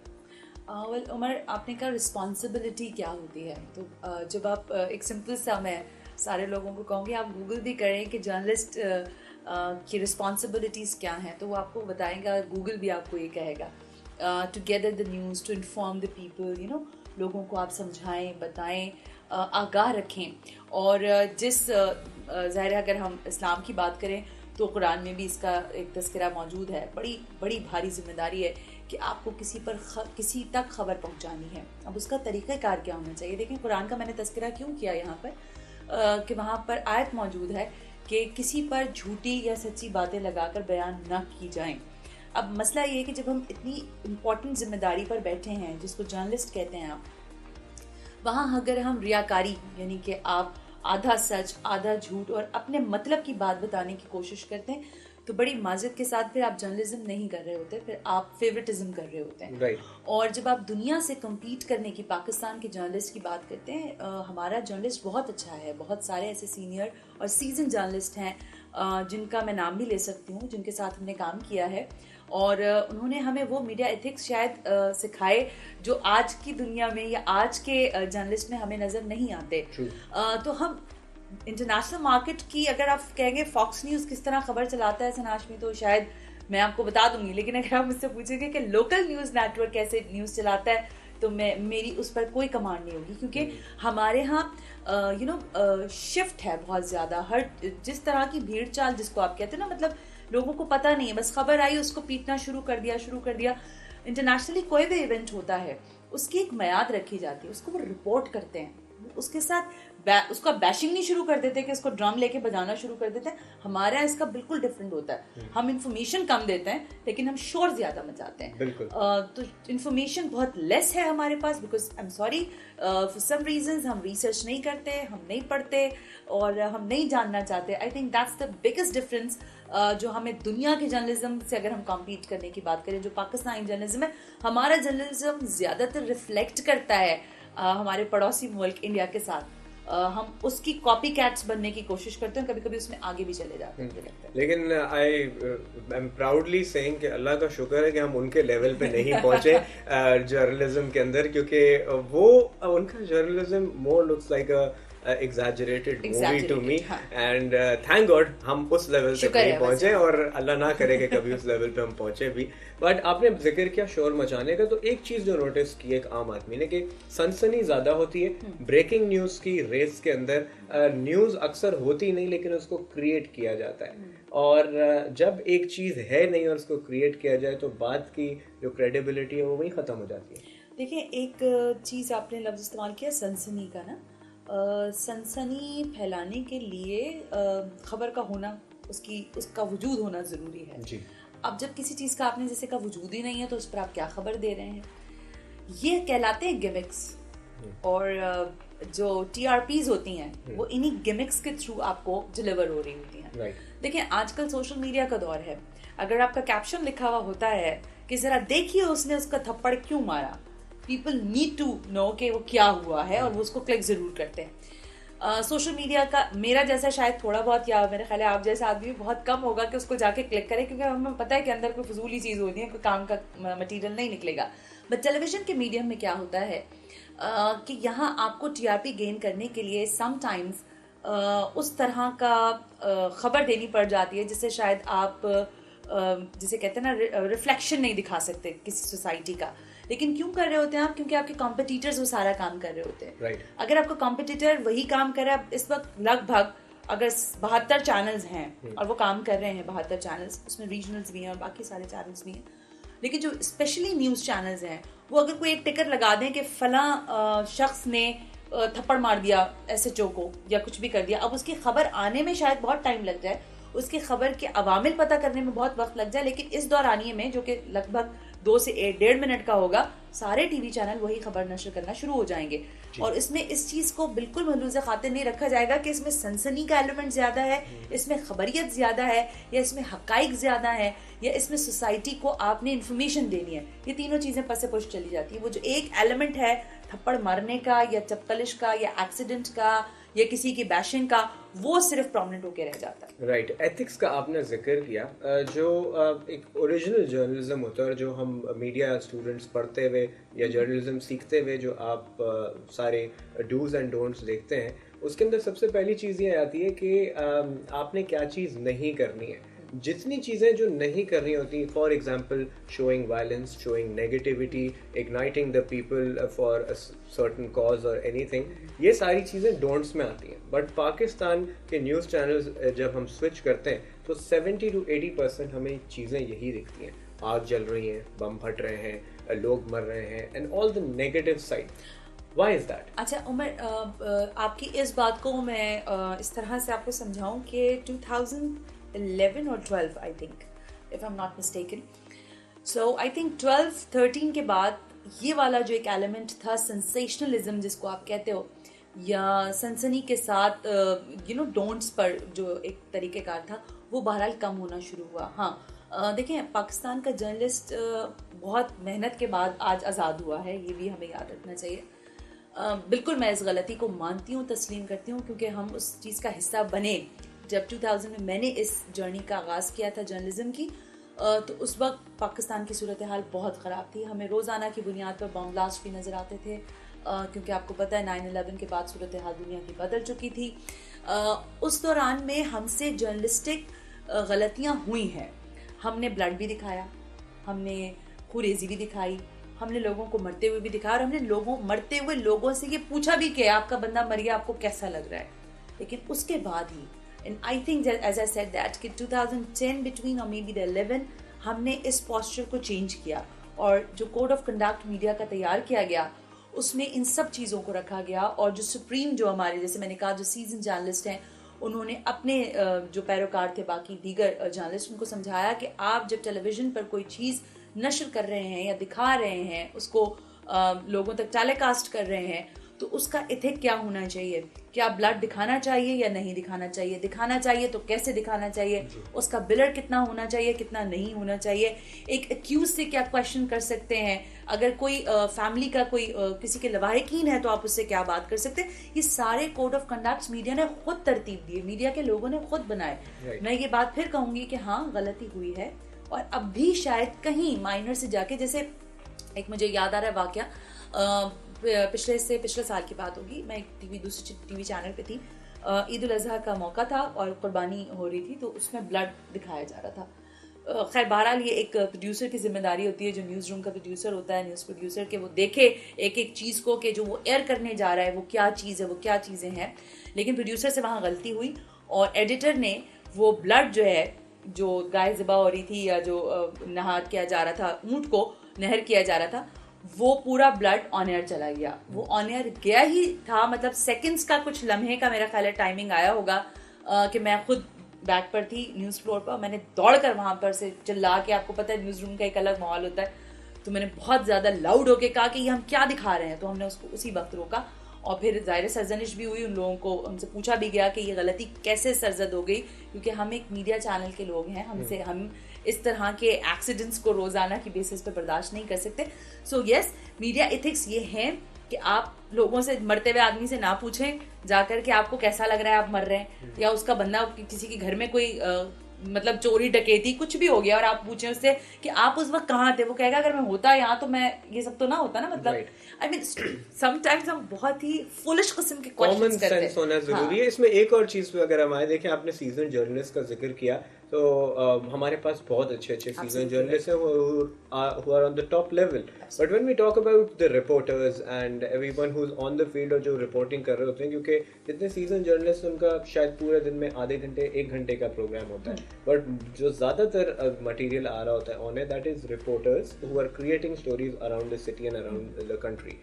तो एक कोई बेंचमार्क होना चाहिए, कोई ख़ास एजुकेशन होनी चाहिए, क्योंकि व्हाट आई हैव नोटिस, मैं किसी को डिमीन नहीं करना चाह रहा या पॉइंट आउट नहीं करना चाह रहा, but what I have notice कि लैक ऑफ एजुकेशन बहुत ज़्यादा छलकती है। मैं किसी की अंग्रेज़ी का मजाक यहाँ नहीं उड़ाना चाहता, लेकिन जब आप फॉरेनर से बात कर रहे हैं या आप अंग्रेज़ी में बात करने की कोशिश कर रहे हैं, तो आपका नेशनल जो मीडिया है, मेन स्ट्रीम मीडिया है, उस पर ये चीज़ पोर्ट्रे हो रही है कि ये पाकिस्तान का रिपोर्टर है और ये न्यूज़ चैनल का वो रिपोर्टर है जिसकी ये ज़बान है जो क्लियरली बात भी नहीं कर सकता। तो जो आपका इमेज इंटरनेशनली जा रहा है वो हर तरह से, चैनल का भी, मुल्क का भी और उस रिपोर्टर का भी, वो बहुत डिस्टॉर्टेड जाता है। अच्छा, इसमें 2 क्वेश्चंस हैं जो आपने किए। एक तो आपने कहा कि रिपोर्टर की रिस्पॉन्सिबिलिटी वाली बात आ गई ना।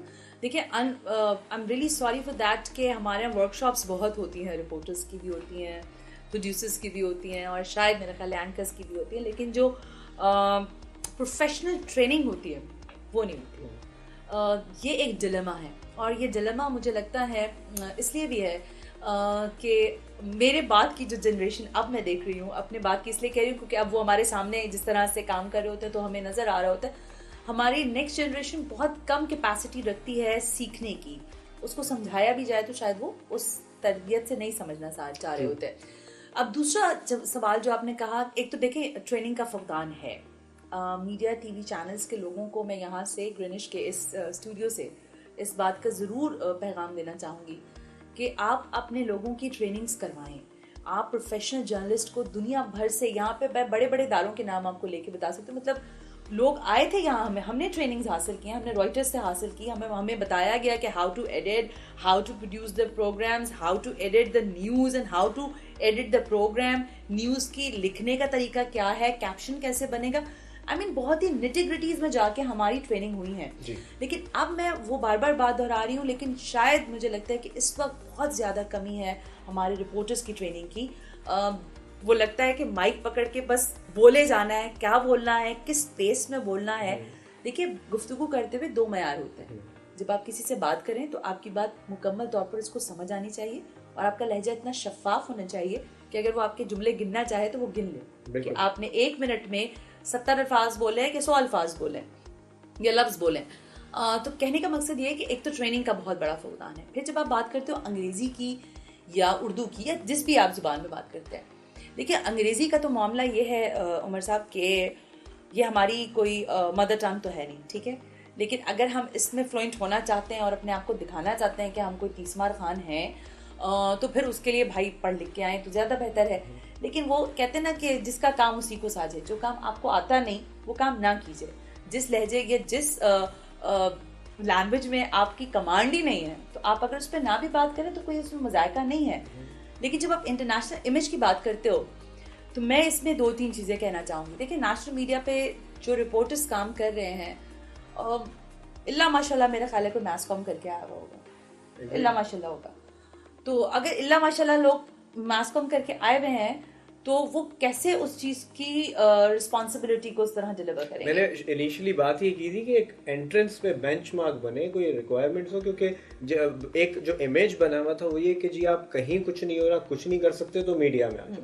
देखो, एक ये भी उमर, मैं बड़ी अक्सर आप जैसे स्टूडेंट्स और दीगर लोगों से जब हमारी मुलाकात होती है, लेक्चर्स पे जाते हैं तो हम उनको ये कहते हैं कि ये भी एक तरह का ट्रेंड है कि आप क्या करते हैं जी, मैं मीडिया में काम करता हूँ, क्या करते हैं जी मैं प्रोड्यूसर हूँ, क्या करते हैं जी मैं एंकर हूँ, क्या करते हैं जी मैं रिपोर्टर हूँ। एक ज़माना था, मुझे अच्छी तरह याद है, पाकिस्तान में सॉफ्टवेयर इंजीनियर्स के ना ड्रम्स बन गए थे, इतने सॉफ्टवेयर इंजीनियर्स थे। मैं हर दूसरे लड़के लड़की से पूछती थी, वो कहते थे मैं सॉफ्टवेयर इंजीनियर बनना। तो please be clear in your future what you want to do it, what you want be, मतलब आप करना क्या चाहते हो, बनना क्या चाहते हो। मैं आप जैसे स्टूडेंट्स की नहीं, लेकिन और दीगर लोगों की बात कर रही हूँ। मैं बेतहाशा ऑडिशन ले चुकी हूँ, मुझे अंदाजा है, मैं बच्चों को देखती हूँ, वो बिल्कुल उनको अंदाजा ही नहीं है कि उनका फोकस क्या है, क्लैरिटी नहीं है, डीफोकस्ड हैं कि उनको आप कहीं पे भी लगा दें। मतलब मैं जब उनको फॉर्म फिलिंग के लिए देती हूँ कि आप मुझे बताएं कि आप क्या करना चाहते हैं अपनी लाइफ में, तो वो जो स्पेस होती है वो खाली होती है और वो सोचते हैं कि शायद वो मुझे भर देनी चाहिए कि मैं उनको बताऊं कि उनको क्या करना चाहिए। देखो, वैस्कॉम पढ़ें, जो बात फवाद चौधरी साहब ने कही थी, मैं उसको बिल्कुल नहीं मानती कि चैनल्स का कोई फ्यूचर नहीं और लोग डिजिटल मीडिया की तरफ जाए। डिजिटल मीडिया की अपनी अहमियत है और नेशनल टेलीविजन की अपनी अहमियत है, लेकिन देखो जब आप पढ़ रहे हो, आपको ये नहीं पता कि इस 4x4 के कमरे में 2 लाइट्स की कैपेसिटी है या 4 लाइट की कैपेसिटी है, बाउंस ऑफ लाइट क्या है, विदाउट बटर पेपर बाउंस करेगा या नहीं करेगा, या इसके ऊपर जेल लगाना पड़ेगा। तो प्लीज यार फॉर गॉड से आप फिर उस चीज को जब तक नहीं समझोगे आप डिलीवर नहीं कर सकते। मैस्कॉम के बच्चे जो पढ़कर आ रहे हैं, या तो वो आई डोंट नो, मैं कुछ नहीं कह सकती क्योंकि मैंने मैस्कॉम नहीं पढ़ा हुआ, इसलिए मैं बड़े क्लियरली आपको बता रही हूँ कि मैं मैस्कॉम स्टूडेंट नहीं हूँ, लेकिन मैंने प्रैक्टिकल ग्राउंड पे खड़े होकर सीखा है। मुझे पता है कि ट्राइपॉड को कितना मुझे पकड़ना है, कैसे पकड़ना है, एंगलिंग कैमरे की क्या करनी है, इंचेस ऑफ फ्रेम्स भी हमें सिखाए गए। जो मैस्कॉम का स्टूडेंट आता है वो बाय बुक जाता है। देखो जब आप फ्लोर पे यहाँ खड़े में हैं, मैं और आप, हमने एक सिटिंग अरेंजमेंट ये आपने मुझे बना के दिया है, हो सकता है कोई और प्रोड्यूसर आए सीनियर और वो हमें इससे अच्छा फ्रेम बना के दे दे, राइट, तो वो कैसे बनाएगा। देखो मैं और आप बाय बुक जाए अगर, तो हम कहेंगे कि नहीं, इस रूम की डायमेंशन के हिसाब से मुझे लाइट इतनी बाउंसी मिल रही है, मेरा फ्रेम सेटल्ड है, मेरा बैकग्राउंड बिल्कुल क्लियर है, तो मैं इसमें बहुत कंफर्टेबल हूँ। लेकिन कोई और सीनियर आदमी आके हो सकता है हमसे बेहतर बात करे क्योंकि उसका एक्सपीरियंस होगा, बट आई एम ट्राइंग के बाय बुक जरूर जाएं, ऐसा नहीं है कि एक्सपीरियंस काउंट्स। राइट। अब एक बात आपने की कि क्लैरिटी नहीं आती है बच्चों को, तो अब का जो हमारी यूथ है, एक मेरा भी बहुत एक सोच है इसके ऊपर और मैं काफ़ी कंसर्न हूँ इस बारे में भी, कि जब आप किसी से इंटरेक्ट करते हैं तो आपको उनकी इंटेलेक्ट का पता चलता है। एक बच्चे की इंटेलेक्ट बनती है उसकी सराउंडिंग से, जो वो देखता है, जो वो सुनता है। तो ग्रोइंग अप एक बच्चा अपने बचपन से, अपने टीनेज से जो अपने टीवी पे देखता है, उसका उसकी इंटेलेक्ट में एक बड़ा अहम किरदार है। एंड नाउ ग्रोइंग अप जो न्यूज़ चैनल पे एक बच्चा, अगर कभी ज़िंदगी के अंदर मेरे फ्यूचर हो, तो मैं किसी भी बच्चे का अपने न्यूज़ चैनल सबसे पहले बैन करूँगा कि आपको इजाज़त ही नहीं देखने की। कितना किरदार है हमारे न्यूज़ चैनल का हमारी इंटेलेक्ट को आज ये बनाने में। उमर, आप न्यूज़ चैनल की बात ना करें, खाली ओवरऑल मीडिया, इसलिए आपको लेके जा रही हूँ उस तरफ। आजकल एक ड्रामा बहुत हिट चल रहा है पाकिस्तान में, हर तीसरे बंदे को उस ड्रामे का पूरा गाना भी आता है, उसका जिंगल भी आता है, उसके कैरेक्टर्स के नाम भी पता है, नाम भी ले लेती हूँ ड्रामे का, सिर्फ तुम के नाम से है, पता नहीं क्या, मुझे तो पता भी नहीं है, शायद मैं कुछ इसी तरह का नाम है आई थिंक। देखो सोसाइटी रिफ्लेक्ट करती है, ठीक है, जो आपकी सोसाइटी में हो रहा है वो ड्रामा रिफ्लेक्ट करता है, वही न्यूज़ रिफ्लेक्ट करती है। देखो रेप हो रहा है तो मैं रिपोर्ट कर रही हूँ ना, अब्यूज हो रहा है तो मैं रिपोर्ट कर रही हूँ ना, मिसकमिटमेंट्स हो रहे हैं सोसाइटी में तो मैं रिपोर्ट कर रही हूँ ना, आप लोगों को मिसबिहेव कर रहे हैं तो मैं रिपोर्ट कर रही हूँ। अगर सोसाइटी इतनी सेटल्ड हो जाए कि वहाँ इतने इम्बैलेंस किस्म के इमोशंस ना मिले मुझे, तो मेरे पास कुछ नहीं बचेगा दिखाने के लिए। मैं आपको यहाँ मिसाल देना चाहूँगी, बीबीसी आप सब लोग देखते होंगे और हम भी देखते हैं, एक सर्टेन टाइम पर बीबीसी के ऊपर डॉक्यूमेंट्री चलती है। What's the reason behind that? उनकी एफपीसी में क्या खबरें दिखाने के लिए नहीं होती? क्या उनके लैंड पर इस तरह की चीजें नहीं हो रही होती हैं कि वो ना दिखाएं? बट उनका एक नेचर है, उनको एक चीज में सेटल्ड कर दिया गया सोसाइटी को कि फॉर दैट सर्टेन पीरियड आप दिखाएंगे और इसके बाद आपने मूड को स्विंग कर देना। हमारे यहाँ बिकता यही है। That's the irony because देखो, आपको आपका देखने वाला आपको नहीं देखेगा। आप अगर 4 किताबें लेके बैठे ना कि आज हम बात करते हैं कि अशफाक अहमद साहब ने क्या लिखा था, या ना चले आज ऐसा करते हैं। Why is that? Because we fed them that. अगर आप अच्छा काम करेंगे और अगर आप लोगों को पॉजिटिविटी की तरफ लाएंगे तो वो क्यों नहीं आएंगे। मेरा कहने का मकसद है नॉट ओनली न्यूज़, जितना मीडिया है, जो आपने बीच में डॉक्यूमेंट्री का जिक्र किया, और अगर हमारी सोसाइटी में रेप हो रहा है, चोरी हो रही है, क्राइम हो रहा है, तो एजुकेट करने का भी तरीका है। होता क्या है कि when we try to make something to educate them, people get new ideas from that and come towards the negative side of it. Absolutely right and I agree. लेकिन मैं तारिक अजीज साहब को सभी सारी दुनिया जानती है। तारिक अजीज साहब से एक दफ़ा मेरी टेलीफोन पर बात हुई। मैं उनको अपने टेलीविज़न शो के लिए मदऊ करना चाह रही थी कराची, लेकिन वो नहीं आ सके बहरहाल। तो उनसे मैंने पूछा कि सर बड़ी एक सवाल का तो मुझे जवाब देते, तारिक अजीज कैसे बन गया, मतलब आज तो कोई सोच ही नहीं सकता। तो उन्होंने कहा कि उस वक्त मैंने वो काम किया जो कोई नहीं कर रहा था। उस तरह का शोज उस जमाने में जो शोज हो रहे थे वो आपको भी पता है, स्टूडियो 2:45 हो रहा था, स्टूडियो 2:30 हो रहा था, मोइन अख्तर शो हो रहा था, यस सर नो सर हो रहा था, और बहुत सारे दीगर शोज हो रहे थे। गिफ्ट देना, लोगों से सवाल करके उनको अप्रिशिएट करने का काम तारिक अजीज साहब ने शुरू किया।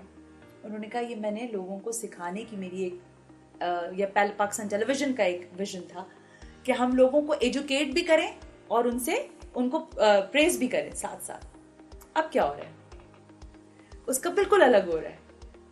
आप लोगों को सिर्फ आई एम सॉरी फकीर बना रहे हैं या भिखारी बना रहे हैं। True.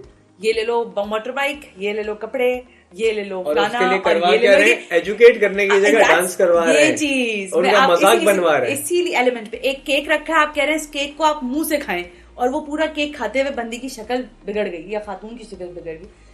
देखो, मैं आपसे फिर उसी बात पर आऊंगी, व्हाट सोसाइटी नीड्स। ये बात मुझे तारिक साहब ने कही, नहीं सोसाइटी अभी जो मैंने अपनी पिछली बात की उस बात की नफी करेगी, क्योंकि वो एक सीनियर आदमी, उन्होंने बिल्कुल मुझे सही सीख दी कि जो दिखाओगे ना वही लोग सीखेंगे। अगर हम पॉजिटिव चीजें दिखाना आज से कोई एक चैनल शुरू कर दे, मुझे बड़ा अफसोस होता है कि हमारे पाकिस्तानी बच्चे कार्टून नेटवर्क्स देखते हैं तो वो भी हिंदी देख रहे होते हैं डबिंग्स में। हाँ, हमारे पास हमारे बच्चों के लिए कंटेंट नहीं है। हम अपने बच्चों को ना गेम्स दिखाते हैं, ना इंडोर गेम्स के बारे में बताते हैं, ना आउटडोर्स। हम बच्चों के लिए कोई कंटेंट जनरेट ही नहीं कर रहे। जिस जमाने में मैं बच्ची थी हमारे पास बड़ा कंटेंट होता था भाई, हम देखते थे, चाहे आप ऐनक वाले जिनका मजाक उड़ाते रहे बैठे हुए आज के दौर में, लेकिन हम उसको देखकर बड़े हुए। कैम कैंडी कार्टून आता था, हमारे लिए 5 बजे का वो टाइम बड़ा प्राइम टाइम होता था। हम कहते थे दुनिया इधर से उधर हो जाए, कैम कैंडी जरूर देखना है हमने। तो Ninja turtles and so on and on, हम देखते थे। तो आपने बच्चों को रिमूव कर दिया, आपने सिर्फ वायलेंस को दिखाना शुरू किया। तो मीडिया ने अपना शिफ्ट जब चेंज किया कंटेंट का, तो सोसाइटी ने भी उससे वही डिमांड करना शुरू कर दी कि okay we need more, we need. मैं यहाँ पे जो जितने किड्स कंटेंट है उसकी एट द सेम टाइम तारीफ करना चाहूँगा। We have legend of Markhor, 3 Bahadur globally awards जीते हैं। We have the Burka Avengers, एक नई चीज़ ब्रांड्स ने शुरू की है कि वो अब अपने ब्रांड को बच्चों को टारगेट करके कमांडर सेफ गार्ड हो जाते हैं, और डर्टू आ जाता है जर्म से फाइट करने के लिए, और 10 चीज़ें आ गई हैं। तो एट द सेम टाइम वो चीजें भी चल रही हैं। बट ये जो आपने कहा ना कोई एक चैनल, यहाँ एक चैनल से आई डोंट थिंक कि कुछ होगा, क्योंकि एक चैनल जब अच्छा काम करेगा और बाकी वही कर रहे हैं तो उस एक को साइडलाइन कर दिया जाएगा और बाकी नेगेटिव टेलीविजन लोग कितना देखते हैं। दैट्स द पॉइंट, क्योंकि अगर आप पीटीवी देखते हैं तो आपको दिखता है कि पाकिस्तान में कितनी प्रोग्रेस हो रही है। और यही एक मेरी बात पहले हमारी बात में रह गई कि एक सीन चल रहा है किसी जगह पे XYZ जगह पे, और मैं चैनल स्विच करना शुरू करता हूँ फ्रॉम 1 to 20। मैंने 20 डिफरेंट न्यूज़ चैनल्स स्विच किए और एक ही सिनेरियो दिख रहा है और उसके मुझे 20 अलग एंगल्स दिखे। Now being a common man I am wondering कि इसमें से हकीकत क्या है, क्योंकि 20 के 20 लोग मुख्तलिफ बात कर रहे हैं, डिफरेंट एंगल्स से, डिफरेंट पर्सपेक्टिव से। किसी जो एक चैनल किसी को हीरो दिखा रहा है, एक उसी को विलन दिखा रहा है, एक उसी को सपोर्ट कर रहा है, और एक कह रहा है कि नहीं इनकी बात बिल्कुल जस्टिफाइड है। What to believe? इस पे भी मैं आपको एक वाकया बता देती हूँ। हम बैठे हुए थे कुछ सीनियर जर्नलिस्ट के साथ, तो उन्होंने बताया कि एक वक्त पाकिस्तान में ऐसा था कि हम कहते थे कि हुकूमत भी हम बनाते हैं, हुकूमत भी हम गिराते हैं। ये जर्नलिस्ट की अप्रोच थी, और वहाँ पर जो जर्नलिस्ट बैठे थे वो बड़े नामी गिरामी जर्नलिस्ट थे। ऐसा नहीं है कि वो कोई छोटे मोटे लोग थे। कहने का मकसद क्या है इस बात के पीछे कि जब जर्नलिस्ट को अपनी पावर का अंदाज़ा है कि वो जो दिखाएगा लोग उसको अब्जॉर्ब कर जाएंगे, आपके यहाँ हुआ ये है पिछले 20 वर्षों के दौरान कि सोसाइटी डिवाइड हो गई। तो ये तो हमने सारी बातें कर ली और सारे प्रॉब्लम्स को भी आइडेंटिफाई कर लिया, लेकिन व्हाट आर द सॉल्यूशंस, और वो सॉल्यूशंस जो प्रैक्टिकली इम्प्लीमेंट किए जा सकते हैं। I know it is impossible कि हम अपनी आवाम को, उनकी मेंटालिटी को, जितने लोग सब गलत काम कर रहे हैं उनको सुधार सकें, बट कहीं से तो स्टार्ट हो सकता है, कहीं से तो we can move an inch towards betterment. Agreed on that Umar, कि देखें कहते हैं कतरा कतरा दरिया बनता है, ठीक है, हमारे तो दरिया भी सूख गए। मसला ये है कि किसी एक को जैसे आपने कहा कि फ़र्क पैदा करना पड़ेगा या पहला स्टेप उठाना पड़ेगा।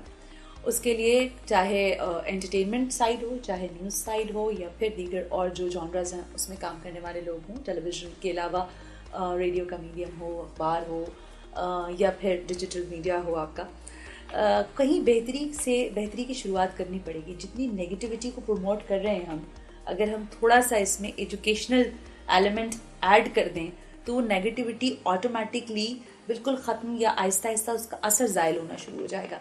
लेकिन उसमें जो बुनियादी चीज़ है, उसमें ज़रूरत है आपको पढ़े लिखे जहनों की, विजनरी लोगों की, जिनके पास जहन हो, उनको सिर्फ ये अहमियत ना हो कि मेरे कितने व्यूज़ आ गए, मेरी कितनी TRP आ गई, या मैं कितना लोगों में मकबूल हूँ। उनको ये मालूम होना चाहिए कि जो वो बात बता रहे हैं या कह रहे हैं या दिखा रहे हैं टेलीविज़न पर या किसी भी मीडियम पर, उसकी अहमियत क्या है और उससे उनकी सोसाइटी की पॉजिटिविटी पे कितना बेहतर असर पड़ेगा। आई थिंक अगर कोई एक या दो भी ये शुरुआत कर देंगे तो बाकी भी सब फिर उसी लाइन पे चल पड़ेंगे, मेरा ख्याल। Right, very well said. और इस बात को अगर मैं समराइज करूं तो आई वुड से कि जी सबसे पहले तो आप अपने आप से सवाल करें कि आप कौन हैं, आप क्या हैं, आपका ज़िंदगी में पर्पस क्या है। इंसान में उसकी इंटेग्रिटी, ऑनेस्टी बहुत ज़रूरी है, और अगर आप खुद से ऑनेस्ट नहीं हैं तो you can not give honesty और give anything back to the world. तो चाहे आपका पर्सनल सक्सेस हो, बहुत ज़रूरी है, होना चाहिए, लेकिन एट द सेम टाइम जहाँ हमने स्टार्ट की थी बात रिस्पॉन्सिबिलिटी से, तो सबसे बड़ी रिस्पॉन्सिबिलिटी ये आती है कि आपने लोगों तक जब कोई कहानी पहुँचानी है तो आपको इस बात की श्योरिटी हासिल करनी है कि वो बात आपकी 100% करेक्ट हो, ऑथेंटिक हो, ताकि क्योंकि जब आप टीवी पे आके कोई एक बात करते हैं तो लोग बगैर उसकी तस्दीक किए दुनिया में जाके वो बात फैलाते हैं, और इस चीज़ की एडवांटेज लोग लेते हैं जो गलत काम कर रहे हैं कि आप कुछ भी बात फैलाएं और वो यूं सोसाइटी में फैल जाती है। तो एजुकेट करना हमारा बहुत इम्पॉर्टेंट है, एजुकेट करने के साथ साथ सही बात बताना हमारा बहुत इम्पॉर्टेंट है। We at Greenwich University we do have our media department, जहां मीडिया स्टडीज़ के अंदर यही कोशिश करते हैं कि जब हमारा बच्चा फील्ड में जाए तो वो एथिक्स, इंटेग्रिटी और किस तरह से काम होता है वो सीखे और इस मीन वर्ल्ड के अंदर सरवाइव कर सके, जहाँ पे अच्छा काम करने पे हमेशा आपको रेजिस्टेंस मिलेगी। तो इस उम्मीद के साथ आपसे इजाज़त चाहेंगे कि अगली दफ़ा मुलाकात हो तो हमारे ये जो मसाइल हैं जो हम फेस करते हैं मीडिया के अंदर नेगेटिविटी की तरफ, वो बेहतर हो। Thank you so much ma'am for taking our time, and इंशाल्लाह फिर मुलाकात रहेगी। बहुत बहुत शुक्रिया, आपने हमें मदद किया, बहुत यू मोस्ट वेलकम। सो बिल्कुल आपने सुना सना हाशमी को, the senior news producer at GTV, also a news anchor, a host and a very charismatic personality, as you just heard. So until next time, Pakistan Zindabad.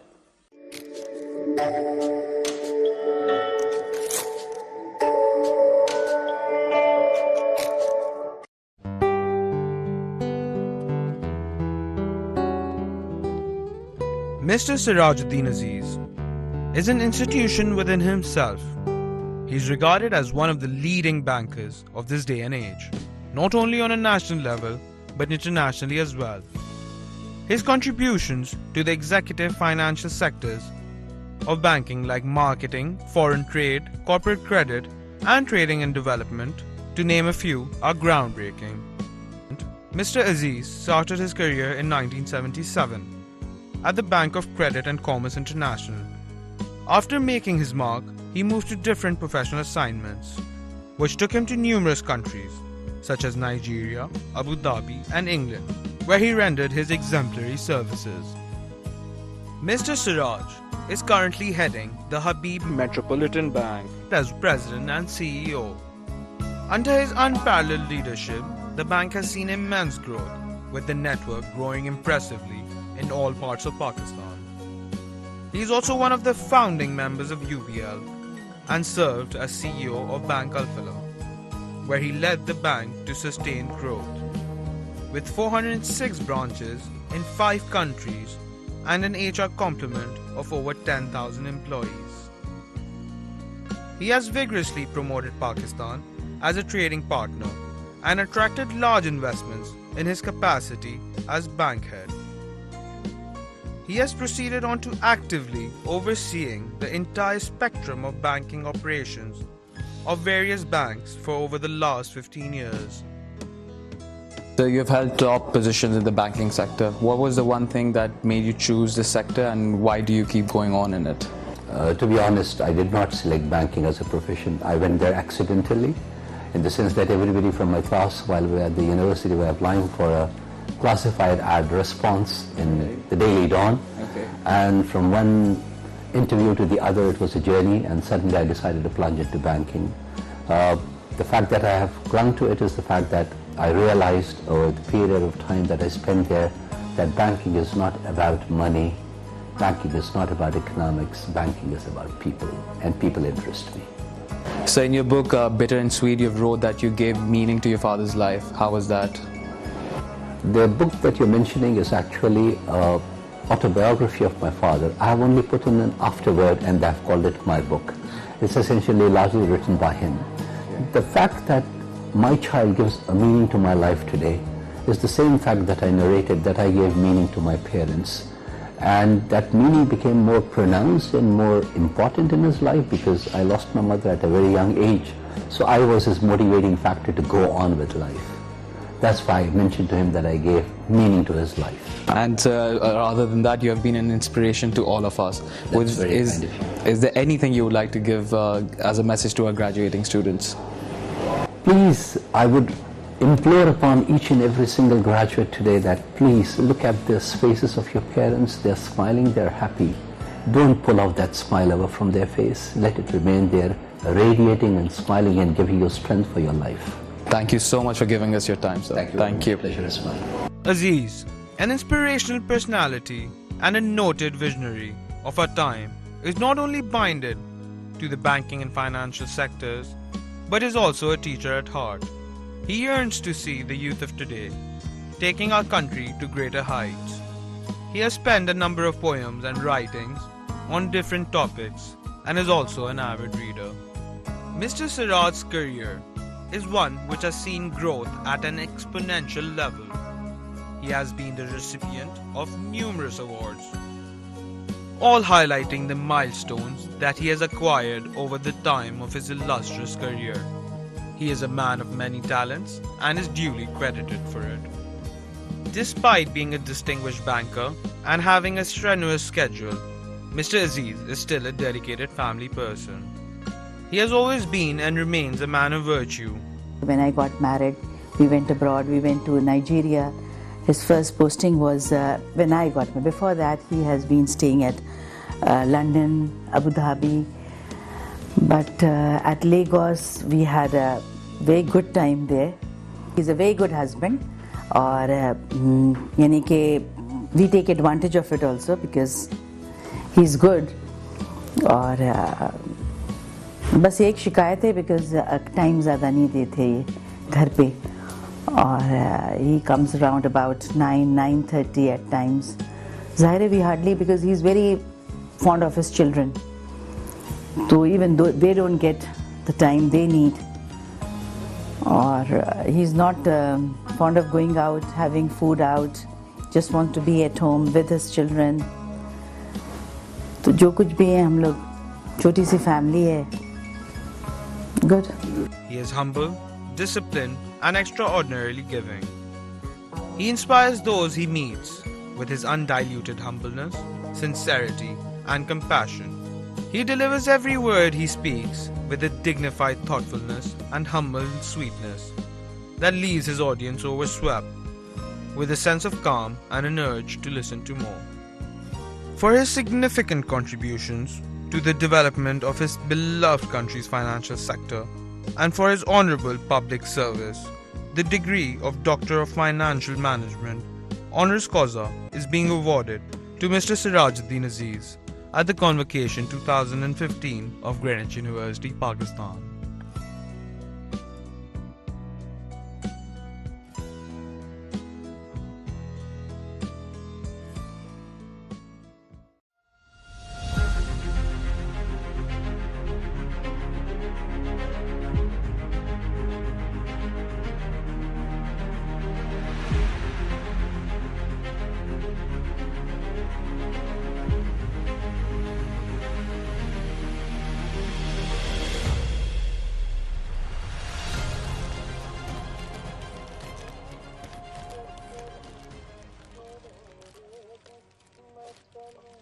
आ गई कम वक्त मारी। नी आ गई तू सैर सपाटे करके। पेट पूजा का कोई बंदोबस्त किया तूने कि नहीं किया है? क्या हो गया बाजी? एक तो मेरा पेट थोड़े पे भारी पै गया। नी तेरा पेट तेरी तालीम भी साडे गले उत्ते पै गई है। सारी जिंदगी दर दर नचदी फिरी ਤੁਹਾਡੀ ਕਾਲਜਾਂ यूनिवर्सिटियां दी फीसां भरियां ऐ जलाला साडे किस काम दी है? अरे ना बाजी ना, तू फिक्र ना कर। कल मैंने ऑफिस बुलाया है इंटरव्यू दे वास्ते, दुआ करी। चल रब राखा। गल सुन, अब मैंने कुछ खाण वास्ते दे दे। ठीक है।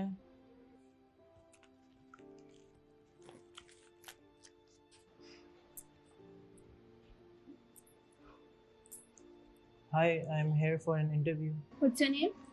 Sarah. आप सारा वहीद है? Yes. अच्छा, आप रूम नंबर 4 में चल जाए। ठीक है, thank you.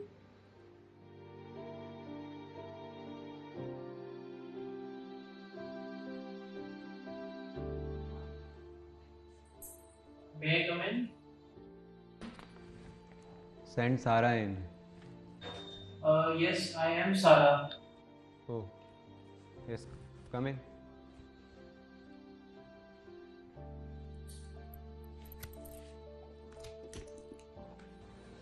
Assalamu alaikum, Sarah. I'm the managing head of operations of this company, and he is my colleague. वालेकुम अस्सलाम जी। जी आपसे मिलके बहुत खुशी हुई। So Sarah, आप अपने बारे में कुछ बताएं। जी मैंने बीकॉम किया है। I'm sorry, पर आप यहाँ क्यों आई हो? जी मुझे इंटरव्यू के लिए बुलाया गया था। Yes, but it was clearly mentioned in the job advertisement that a female accountant is required, and you are clearly a. जी आप प्लीज़ मेरी अपीयरेंस पे ना जाएं। मैं I think my commerce background will make me a valuable asset to this company. No, I don't think that you belong here. You may have the skills, but our company is not requires this type of people. जी आप ये कैसे बोल रहे हैं? I'm sorry, we are done here. आप जा सकती हैं। मुझे एक चांस तो दीजिए। नहीं, प्लीज लीव।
बाजी, ये बाजी।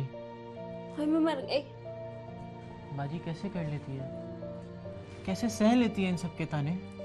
नहीं दी रानी, हुआ क्या है? बाजी सारी जिंदगी बस यही सुनने को मिला है, तू यहाँ से चली जा, तेरा यहाँ कोई काम नहीं। आज भी यही हुआ। ये तो होना ही था। तुझे क्या लगता है मैं क्यों सारी जिंदगी घुंघरू पहन के चल रही थी? तू क्या किताबें लेके फिर रही थी? चल अब रोना बंद कर, पहन ले घुंघरू। शकीला को बोल दूंगी, सिखा देगी तुझे सब।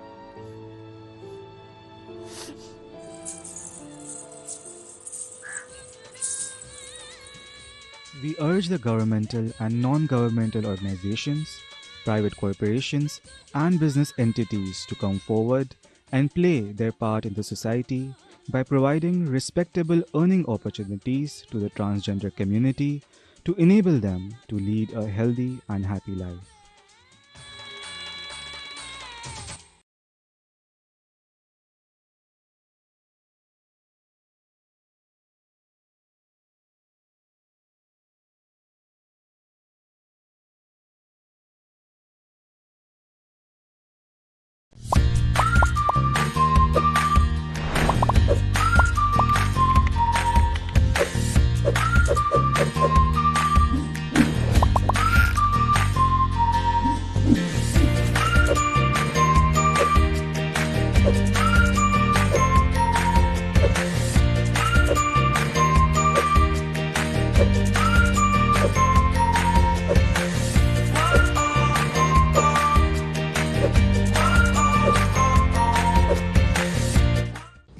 Choose a job you love and you will never have to work a day in your life. Our society aims to help you firstly identify your goal and then explore all the paths which will lead you to follow your dream career and enable you to manage and upgrade your skills through various seminars and interactive corporate sessions. Join us now on a fulfilling journey.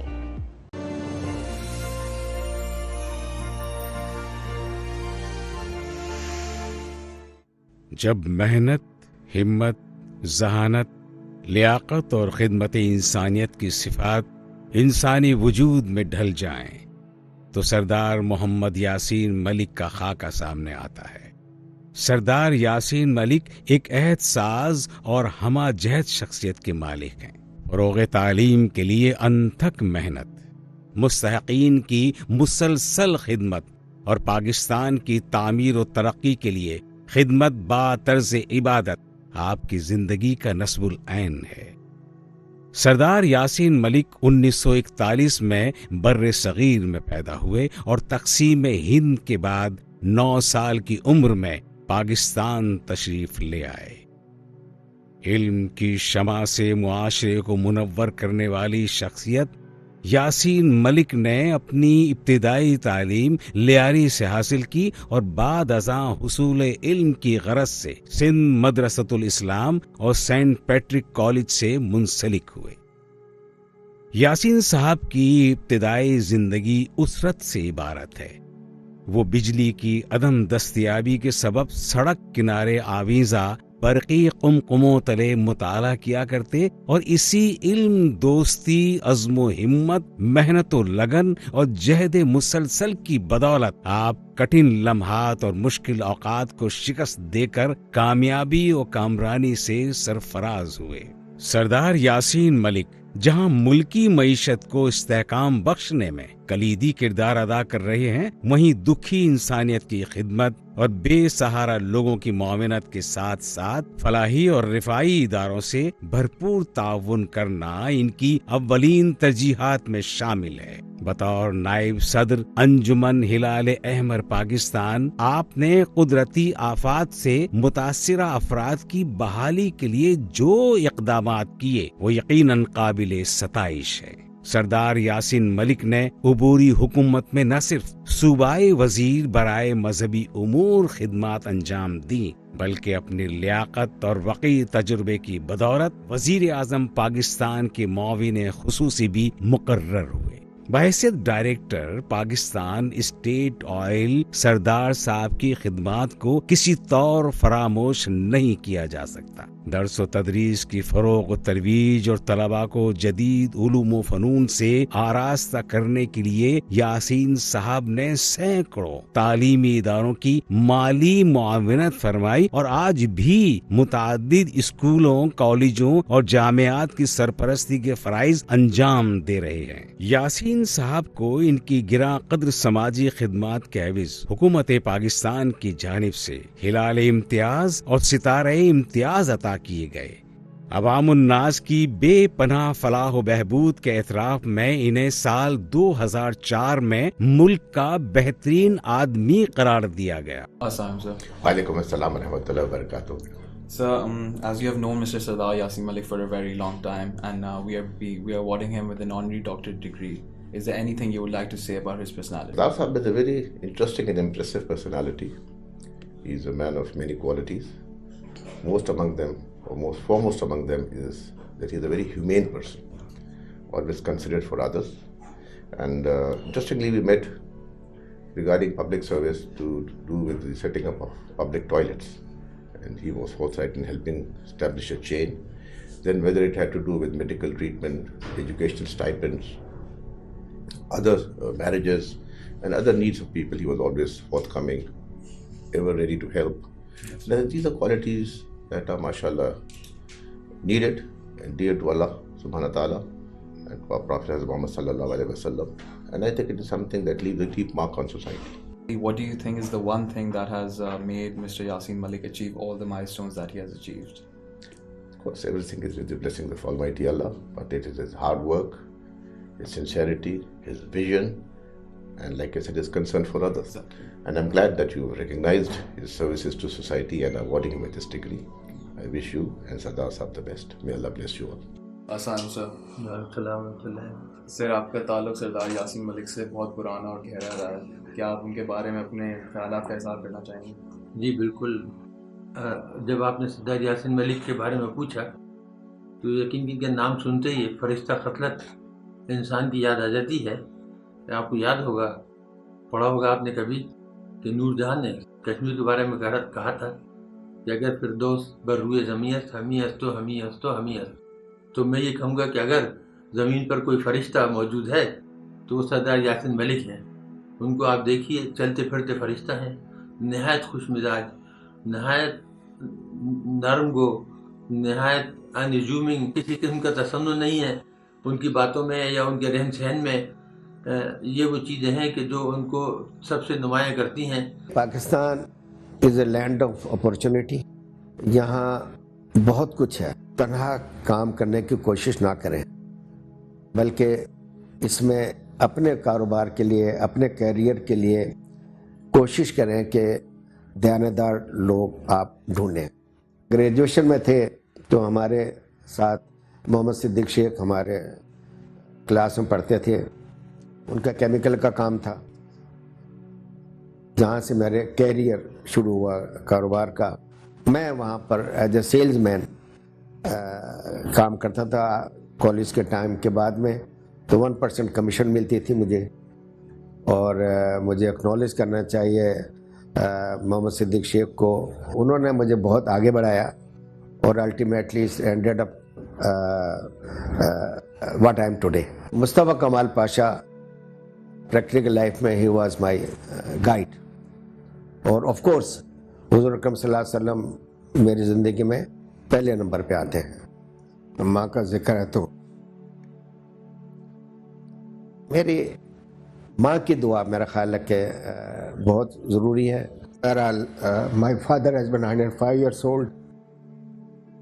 मुझे नहीं मालूम कि मैंने कभी अपने बड़े भाई के सामने या अपने वालिद के सामने कभी ऊंची आवाज़ में बात की हो। सरदार यासीन मलिक पाकिस्तान और अक़वाम आलम के दरमियान बेहतर तिजारती ताल्लुकात के फ़रोग़ में भी अहम किरदार अदा कर रहे हैं। शोबे तालीम की बेहतरी और मईशत की बहाली के साथ साथ यासीन साहब ने अपनी जिंदगी दूसरों का मयार जिंदगी बुलंद करने और अवामुन्नास को राहत पहुंचाने के लिए वक्फ कर दी है।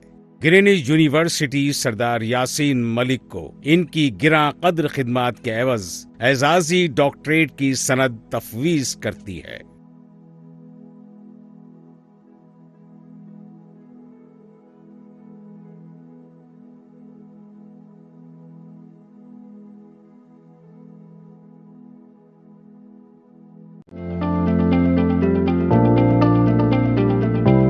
My name is Zohair Aslam and I'm one of the alumni of Greenwich University. Currently, I'm the Group Director of HROC Group, which is a Malaysian-based HR business solutions organization which started off from Karachi and later on expanded to Malaysia. At this point in time, this is one of the leading companies which is helping other organizations to have a proper setup in Pakistan with having all resources available.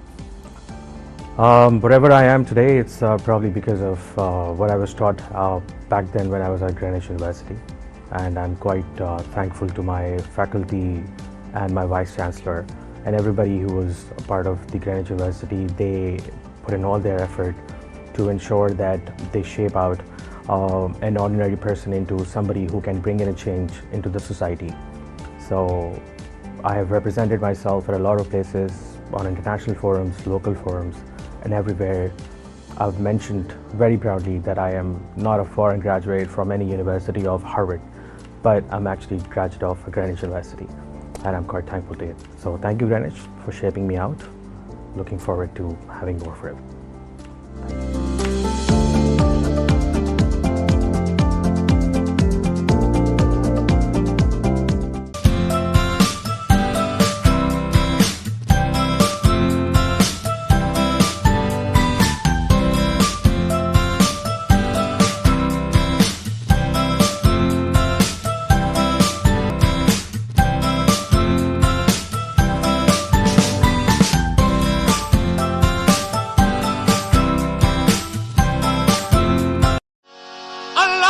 रसूल का जन्नत रसूल की और दोज़ख में कैसे जाएगी ये उम्मत रसूल की।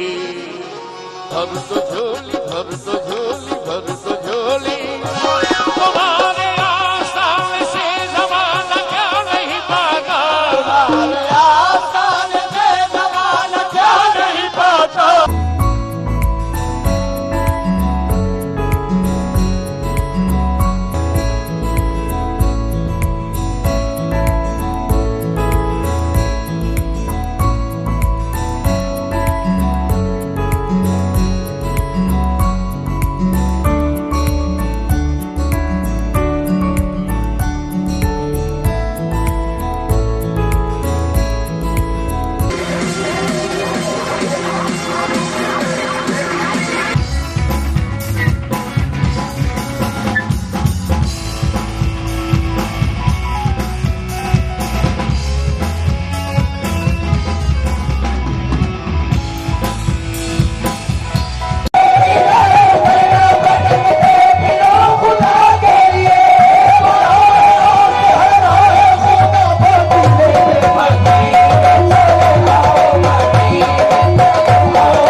Chief Executive Officer of the GFS Builders and Developers, Mr. Irfan Wahed, is a renowned name in Pakistan's real estate sector.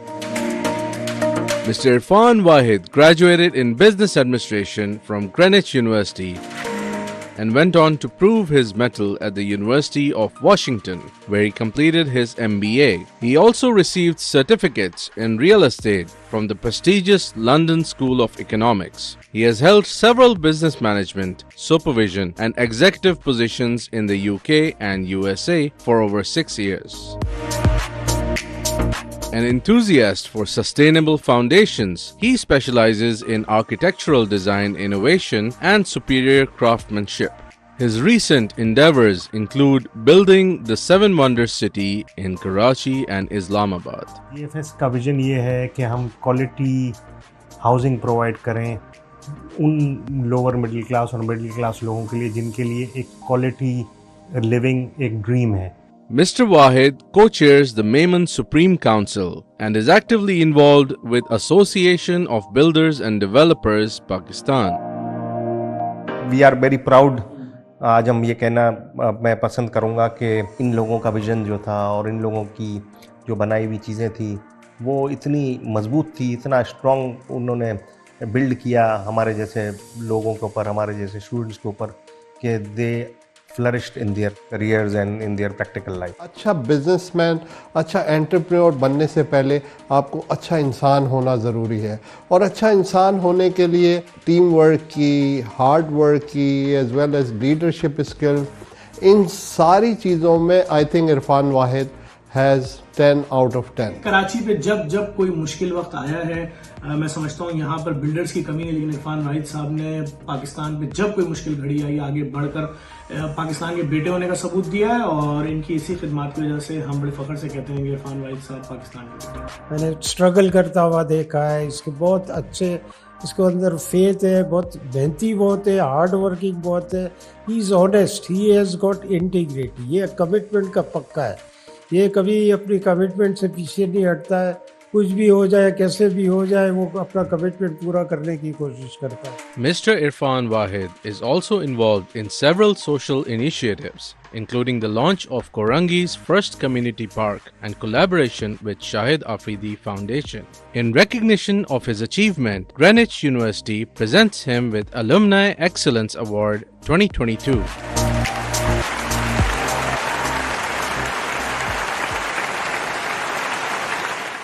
The Greenwich Global Program gives students an opportunity to study in over 5 continents, with universities like the University of Bangor, the University of Hertfordshire, the University of Leeds in the UK, with universities such as the University of Murdoch in Australia and the University of Sigmund Freud in Austria, just to name a few of our partner universities. The 2+2 program gives students the access to study at Greenwich University for the first 2 years and then move on to any of our partner universities around the world and carry on with global careers anywhere around the world.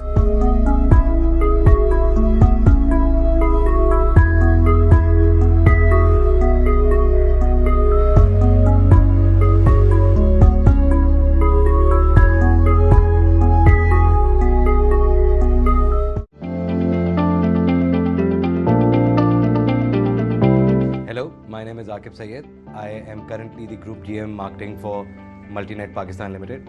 I am a very proud alumnus of Greenwich University. Greenwich was a great experience in overall shaping my personality in the corporate world, and I thank you everyone at Greenwich and the current students and wish them a lot of success. Thank you so much.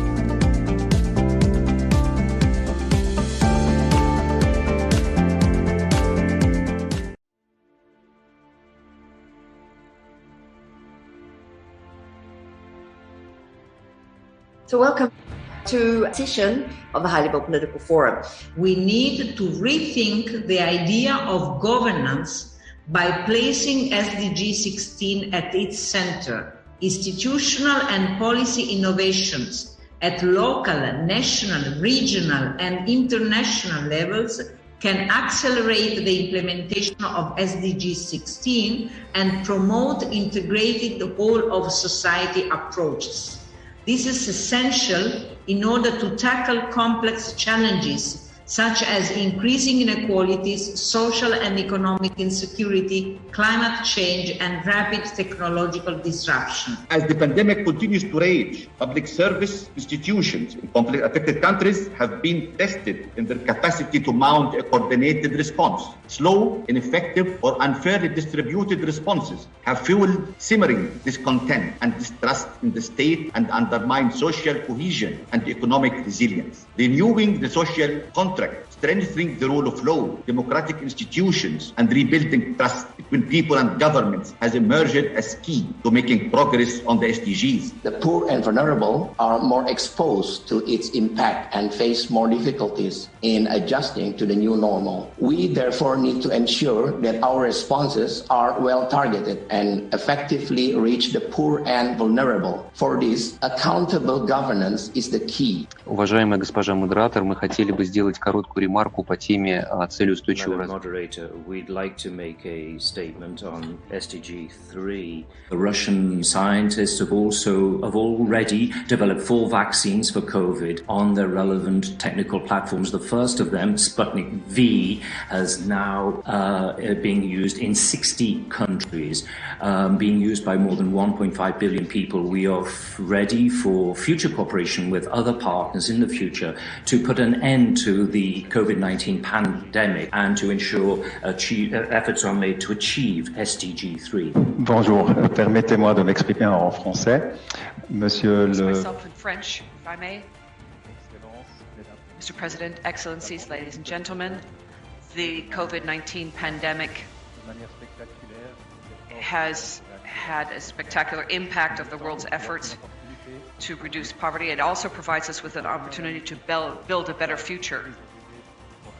The context of SDGs is key in terms of inclusive and sustainable development. These partnerships should include governments at all levels, civil society, the university world, multilateral organizations, and companies and civil society. We also would call for an approach based on human rights to build more peaceful, fair, and inclusive societies while ensuring that no one is left behind. Thank you, Madam Moderator. We believe that SDG 17 is of particular importance following the pandemic because it is this SDG on international partnerships. And today, in fact, we do hope that it's the SDG after the pandemic. We live in strange and unpredictable times. Times when the threat of a pandemic and restrictive measures imposed by those in charge has made peaceful assembly even harder than before. Times when inclusive and transformative efforts to counter deep-rooted inequalities are essential. In this decade of action, Sweden remains a dedicated ally in the pursuit of peace, at home and throughout the world. The EU has recently also taken steps for the integration of fighting the inequalities in its development cooperation. Promoting and upholding the rule of law is a major priority for the EU internally and externally. The COVID-19 pandemic has set back progress on governance. In its external action, the EU will continue to support progress on democratic governance, rule of law, justice reform, and more effective taxation. Peace, progress, and sustainability are built on the foundation of justice. Nepal's constitution has internalized such ethos and institutionalized the peace process and political transformation. And I'd like to start with one that was made by Ambassador Idris on the need to think of a new social contract to prevent what he called simmering discontents. And this, I think, is a crucial issue that has come out of the pandemic. It not only has caused immediate suffering, but it has exposed inequalities and exclusion that were in existence beforehand, but not so visible. And that has great risk of grievance and of, in the end, the rise of social unrest. So this social contract, I think it will be important, of course, that it covers all the SDGs. The SDGs are the best medicine, but with particular emphasis on leaving no one behind. Trying to use the leverage and influence of the international community in order to build national fiscal capacities rather than inadvertently undermining them. I mentioned 2 ways in which I would say those capacities, alas, have been undermined in the past.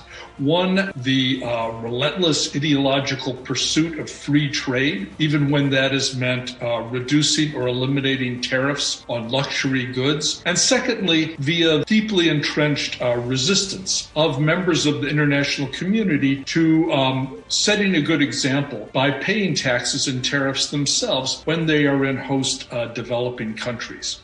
And lastly, even if we mobilize resources and have effective governance, the question, of course, is governance for whom? And there, I think, the principle that's come out very clearly in the COVID crisis and will come out again in the climate crisis, that we need to have equal rights to health and to a safe environment. Principles that, by the way, are deeply embedded in national constitutions around the world, need to be upheld and fought for. It's not enough just to have them in constitutions. They have to be more than words written on paper. Corruption has diverted funds from investment in healthcare. Where corruption is systematic, governments tend to spend less on healthcare, thus increasing inequalities among societies, but also among countries. As the UN Secretary General pointed out, we're facing the same storm, but we are not in the same boat. In the midst of the campaign for a decade of accountability for the SDGs, we at the Contraloría, the Chilean Supreme Audit Institution, are committed to doing our part. At the same time, the crisis has shown us that institutions that are ensuring transparency and accountability have become more important than ever. Supreme audit institutions can carry out audits at all levels of government. They have the essential task of assessing how taxpayers' money is used and whether the measures taken are transparent, sustainable, and inclusive. COVID-19 has exacerbated our systemic vulnerabilities to crises and exposed the failure of macroeconomic governance, as 40 out of 43 countries are experiencing an unprecedented increase in debt-to-GDP ratio in the Asia-Pacific alone. Yet, business as usual continues, as almost 96% of the support provided by multilateral banks and international financial institutions to Asia-Pacific countries in 2020 are loans, with meager amounts in grants or debt relief. On the other hand, inequalities have been on the rise. Less than 1% of the region's 4.6 billion population is worth almost 54 times more than the combined GDPs of Asia-Pacific's least developed countries, further widened by the pandemic. So rather than pushing the poorest countries for economic self-reliance, financing for development processes should help them address corporate capture, debt distress, illicit financial flows, tax evasions, and neoliberal instruments like investor-state dispute settlement. The very lesson from COVID-19 is to strengthen public healthcare systems, enfeebled by massive privatizations. And yet, almost 76 out of 91 IMF negotiated loans in 2020 pushed for further belt tightening that could result in deep cuts to public healthcare and social protection systems. Such systemic issues have escalated health crises into economic, social, and environmental crises. As a result, decades of progress on poverty, hunger, health and education, gender, water and sanitation, inequalities, climate action, and stronger institutions is being reversed. The transformative new social contract requires urgent action to redress inequalities within and among countries, reconfigure power relations across socio-economic and political spheres, dismantle neoliberal capitalism, democratize governance, and ensure climate justice. COVID-19 has intensified the need for accelerated, united action in light of the devastating toll the pandemic is taking on global health, social and environmental security, and progress on Agenda 2030. Interlinked challenges such as COVID-19, climate change, diminished biodiversity, and continuing crises rooted in economic, judicial, and human rights inequalities inform our call for accelerated action. While some people have access to healthcare, medicines, and vaccines, too many suffer without recourse. While human rights abuses go unpunished and access to justice remains the domain of the few, societies will not know peace and inclusion. These are well-worn truths. But civil society plays a pivotal role in advocating for healthy lives and well-being, reversing widening inequality, and promoting a peaceful, inclusive world. There is broad agreement among governments that we need new global tax rules, but we still don't have an inclusive body where those rules can be negotiated. Instead, decision-making on global tax rules is being led by the G7, the G20, the OECD, which is also known as the Rich Countries Club. This is resulting in rules that do not reflect the interest of the world's poorest countries, but also in rules that do not effectively ensure that the world's wealthiest corporations and individuals pay their share of taxes and do not represent a global consensus. When it comes to international negotiations, we as UN youth representatives experience many hurdles in our advocacy and negotiation efforts. Young people are described as active agents of peace, which means that equal treatment and representation should occur. We want to change the narrative from passive stakeholders to active shareholders. This is why we are also working on the establishment of a framework for the youth in order to participate as equals in negotiations. This notion was agreed upon by all member states in SDG 16, and this so-called generational test will be our main tool to translate that notion into practice. In conclusion, by the words of the former Secretary General Kofi Annan, we are never too young to lead, and you are never too old to learn. This youth-led campaign pleads the UN member states to request an advisory opinion from the International Court of Justice and the linkage between climate change and human rights, as well as the integration of the concept of intergenerational justice. International governance, standards and rules for trade, investments, taxation, and financial flows must underpin national efforts to achieve more equal and inclusive societies. 6 years into the implementation of the 2030 Agenda, the international community is still off track on achieving SDG 16+, and we've unfortunately seen further stagnation and even serious backsliding of progress,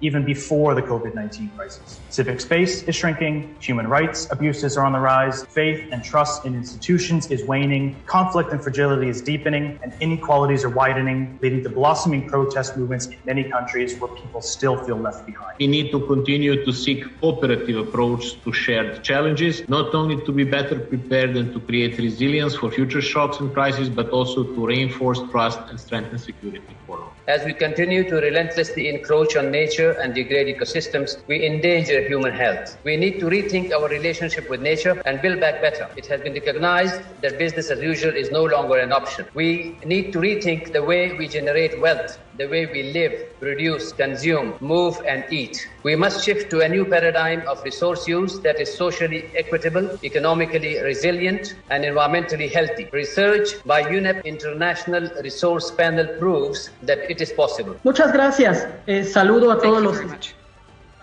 And greetings to all the participants in this important political forum. The indigenous peoples have indicated that the Agenda 2030 for Sustainable Development and the SDGs provide us with a historical and unique opportunity to ensure that the more than 370 million indigenous people in at least 90 countries are not left behind. And yet, we continue to be victims of serious violations of human rights. Access to justice for all persons with disability who have experienced gender-based violence during the pandemic by guaranteeing accessibility and reasonable accommodation in the judicial process. So this meeting is adjourned, and thank you very much again to all of you for your active participation.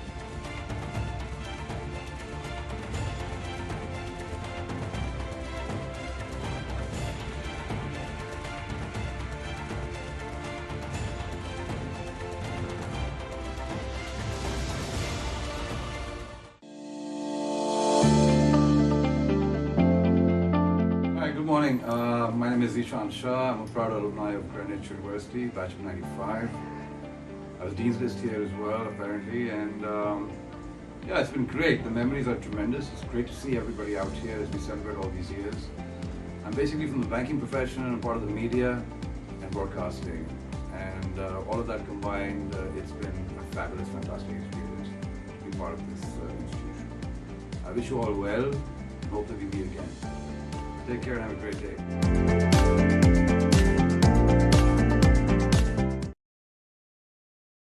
Mr. Ali Jilani. He's a development practitioner focused on democratization of state and society in Pakistan, with over 10 years of advocacy at the national, regional, and global level. He has expertise in capacity building, advocacy, and research for governance reforms concerning access to justice, political, economical equality, human rights, social development, and environmental protection. He currently serves with the Karachi Research Chair, a policy think tank driven for evidence-based advocacy around sustainable development. Mr. Jilani, the floor is yours. Thank you, moderator, and APRSEM for the opportunity.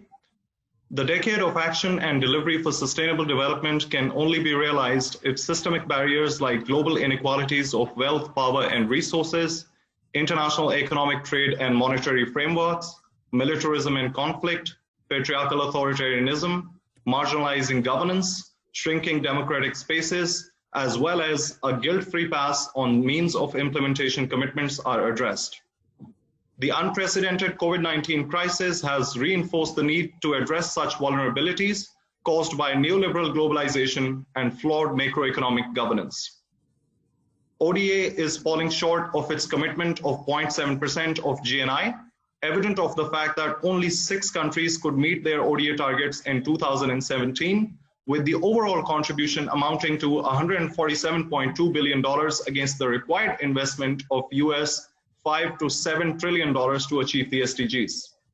On the flip side, wealth and resources continue to flow from developing countries through illicit financial flows, tax evasions, capital flows, asset stealth, trade mispricing, and profit shifting by multinational corporations, where the data shows that the developing economies lost over 7.8 trillion between 2004 and 2013. With the outflows increasing at 6.5% every year, twice as fast as the global GDP. The terms of discussion around official development assistance need to change from an act of benevolence to that of responsibility for global north, reckoning the historical debt owed to the developing world after centuries of colonial plunder and its continued patterns through neo-imperial neoliberal tactics. People of the Asia-Pacific reject official development assistance used to catalyze private sector engagement, achieve trade, military, and political objectives of donor countries, and its substitution with climate financing, refugee costs, or debt cancellation as recently proposed by the Development Assistance Committee. ODA needs to be reformed, reviewed for impact, and held accountable for failure to deliver on the commitments rather than being reduced to buzzworded negotiation outcomes going 1 step forward, 2 steps back. Debt stress is another key challenge exacerbated by COVID-19, where increased debt financing along with economic downturn will lead to higher government debt to GDP ratio expected to rise to 49% in 2021 among the least developing countries, while the pandemic generally affecting a much larger group of 40 out of 43 countries in the Asia Pacific. Reiterating the Secretary General's appeal reckoning COVID-19 situation, we cannot resort to the usual tools in such unusual times, so we need strong multilateral commitments to address debt distress, having pushed poor countries into generational debt traps, leaving virtually no fiscal space for effective COVID recovery or sustainable development priorities. Trade as a critical MOI need to be democratized through structural reforms prioritizing people and the planet over profits, upholding the essence and multidimensionality of the Agenda 2030, safeguarding state policy space. Localization of SDGs shouldn't mean the absence of accountability mechanism at the global level. To ensure the establishment of global reform entities for SDGs compatibility impact assessment of taxation architecture, trade and investment agreements, and synergizing multilateral cooperation to avoid corporatocratization of the globe. Rather than pushing the poorest countries for economic self-reliance, the processes should help them address macroeconomic pressures embodied in hegemonic trade agreements through conditions of market deregulation, massive privatizations, corporate capture of resources and governance, and neoliberal instruments like ISDS, among others. In terms of technology, the corporate control of data as the raw material for the fourth industrial revolution and concentration of technological innovation in the hands of a few technology giants must not be allowed to compromise privacy, hinder technology transfer, impede the capacity of developing countries to develop their technological capacity, marginalize human workforce, or undermine local knowledge systems. Policy emphasis on digitization and technological advancement must ensure a civil society-led thorough review of the potential adverse effects on the environment, the social, cultural, economic, civic, and political rights of the people. Our decade of action demands the dismantling of neoliberal development framework that destroys the environment, starves people of resources, and strips them of rights. and criminalizes those who stand for justice. The people of the Asia Pacific demand development justice.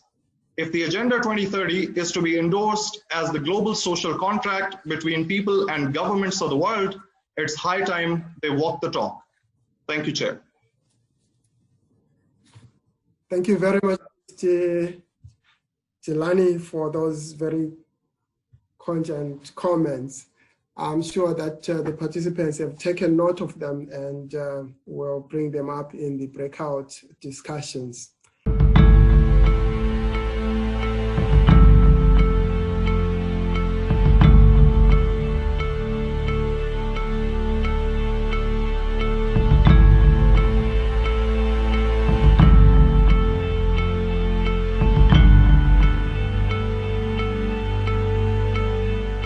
We would like to introduce you with a student of Greenwich University, Ibad Mahmood. He has completed his BBA Marketing and currently completing his MBA in Supply Chain Management. Nigat Welfare Trust was started on 1st February 2014 on his beloved mother's name as she is no more in this world. Nigat Welfare Trust is a non-profit organization. Nigat Welfare Trust wants to work for the betterment of society by providing individuals with basic necessities of life and free medical facilities. Along with studies, Ibad is passionate about serving humanity and is the Managing Director of Nigat Welfare Trust.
A certified Deloitte faculty member and business advisor, Mr. Sufyan Yousfi is a partner and head at one of the world's topmost consulting firms, Deloitte, where he serves as a lead business partner for NASA, an international development organization. Mr. Yousfi graduated from Greenwich University and went on to prove his mettle at Carnegie Mellon University, where he also served as a lead recruiting partner and a board member. Mr. Yousfi has been a part of Deloitte's commercial practice in New York City, serving multiple Wall Street financial service clients, large banks, private equity firms, and hedge funds. At present, he oversees multi-dimensional teams tasked with operational resilience, internal controls, cost optimization, trust and transparency programs. His client services include advanced machine learning, artificial intelligence, data analytic capabilities, and managing large-scale operational transformation programs. He has also published in Respond, Recover, Thrive, amongst other digital media platforms. Sufyan is one of the most engaging young men that I've had the pleasure of teaching here at Carnegie Mellon. I met him 6 years ago, and we've become friends, and that has broadened my perspective more than it has his.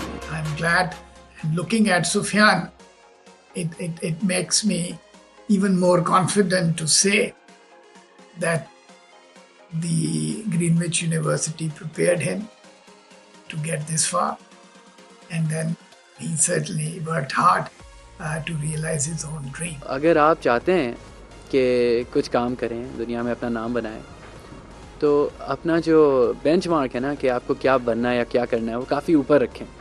He is a loving husband and a true friend. He is always there to help anyone and everyone who's around him. He genuinely cares for people and loves to propel them forward. His positivity is infectious. He loves to spread it around, and he is the life of every party. Sufiyan के बारे में बताना चाहती हूँ. वो शुरू से बहुत आउटस्टैंडिंग बच्चा रहा है. पढ़ने में भी अच्छा था, बहुत सोशल था, बहुत सारे इसके दोस्त अहबाब, और हम हमेशा ही समझते थे कि बहुत अच्छा नहीं करेगा, क्योंकि ये सारा सोशल बहुत था, इसकी दोस्ती बहुत थी. In recognition of his achievements, Greenwich University presents him the Alumni Excellence Award 2022.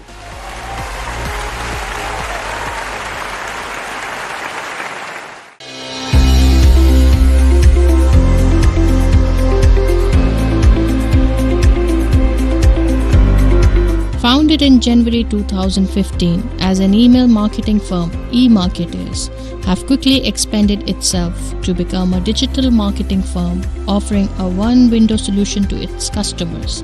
Usman PEG creative thinking and leadership that eMarketers currently offers the market with 6 services which consist of email marketing, branded SMS marketing, social media marketing, search engine optimization, web development services, and photography services to its client. Specializing in business-to-business marketing, we currently possess diverse portfolio of firms which consist of companies such as HP Paper Pakistan, where we are their official vendor for digital marketing Pakistan, NAFA funds by National Bank of Pakistan, and also serving as official digital marketing partner of IEEP along with Badr Expo.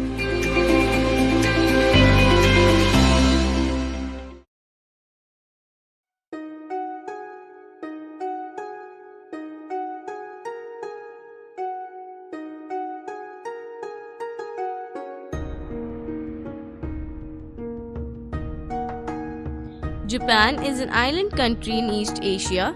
Located in the Pacific Ocean, it lies to the east of the Sea of Japan, the East China Sea, China, North Korea, South Korea, and Russia, stretching from the Sea of Okhotsk in the north to the East China Sea and Taiwan in the south.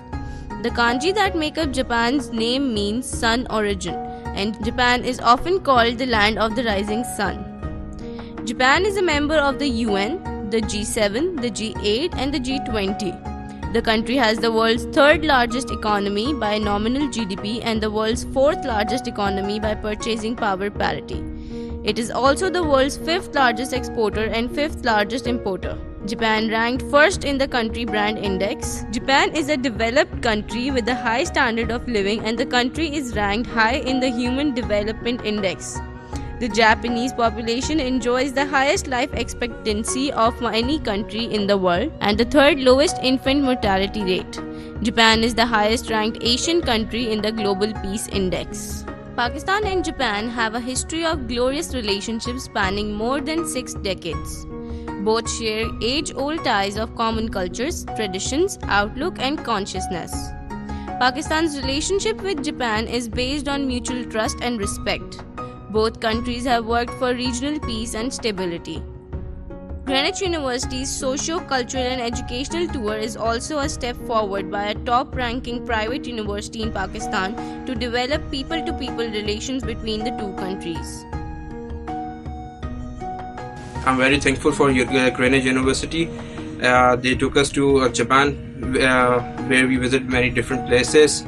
Over there, we went to Tokyo Tower, we went to Hosei University, Disney World, we went to Nissan production plant, and many different places.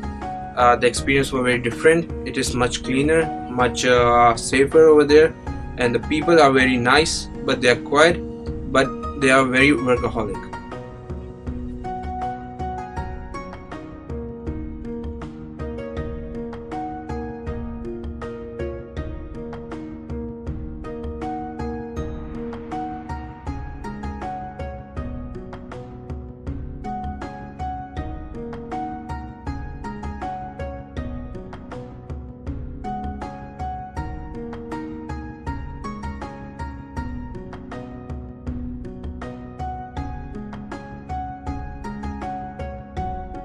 People in Japan were very nice, very helpful.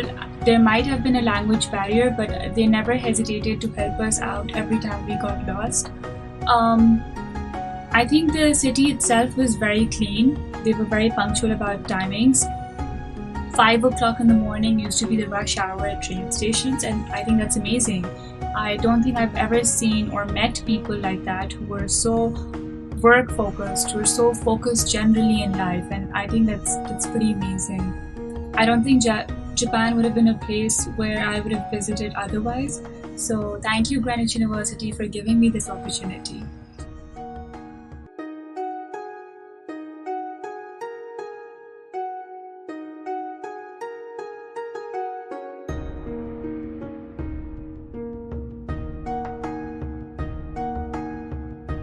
Japanese people are workaholic. They wake up at 5 o'clock in the morning. They're very determined.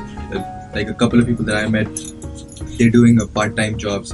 Like, Japanese people are so determined that they have 3 jobs at a single time. So one job from 9 to 2, and then so on and so forth. And they're very workaholic people. They're always working. They're always up to something. The norms of Japanese people are very clear, that they're very honest with whatever they do. They're very determined, as I said before, and they're very useful. Like they're very helpful. Whatever problem that first of all, there's a language barrier that we faced in Japan. But other than the language barrier, through determining their actions, they're very helpful. Like wherever we got lost and whatever we wanted to find out, they were very helpful in communicating that with us. Hosei University was a wonderful experience. It was a big university, and it was very good. Like we did a presentation there, and it was very resourceful as well. I'm very thankful to Greenwich University to take me as part of the delegation, and I would love to go to Japan another time.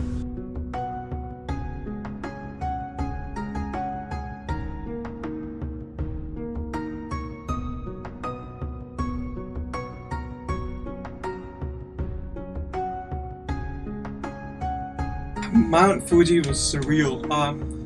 To be honest, it was something I saw it first time in my life, and it was so scenic, it was so beautiful. I remember when I was going up towards to look around the Mount Fuji, I could literally see the clouds touching my foot and all that, and I could literally feel the pressure of air. It was getting really hard for me to breathe, but it was amazing. It was breathtaking view. To be honest, when I was going to Japan, I was really excited about their technology and to see what they have got, how technological advanced they are. I couldn't agree more that country is completely technically so advanced. When I went there to the factory of Nissan, I saw literally machines doing work over there. Like literally they were just walking beside us, and it was something really new for me. And looking at them made me realize that how technically advanced they are. They don't need labor. They've got machines to do the labor work. That's differently done in Pakistan, because over here there's more of a human labor than the technical labor. But over there I saw machines doing work, so it was something amazing.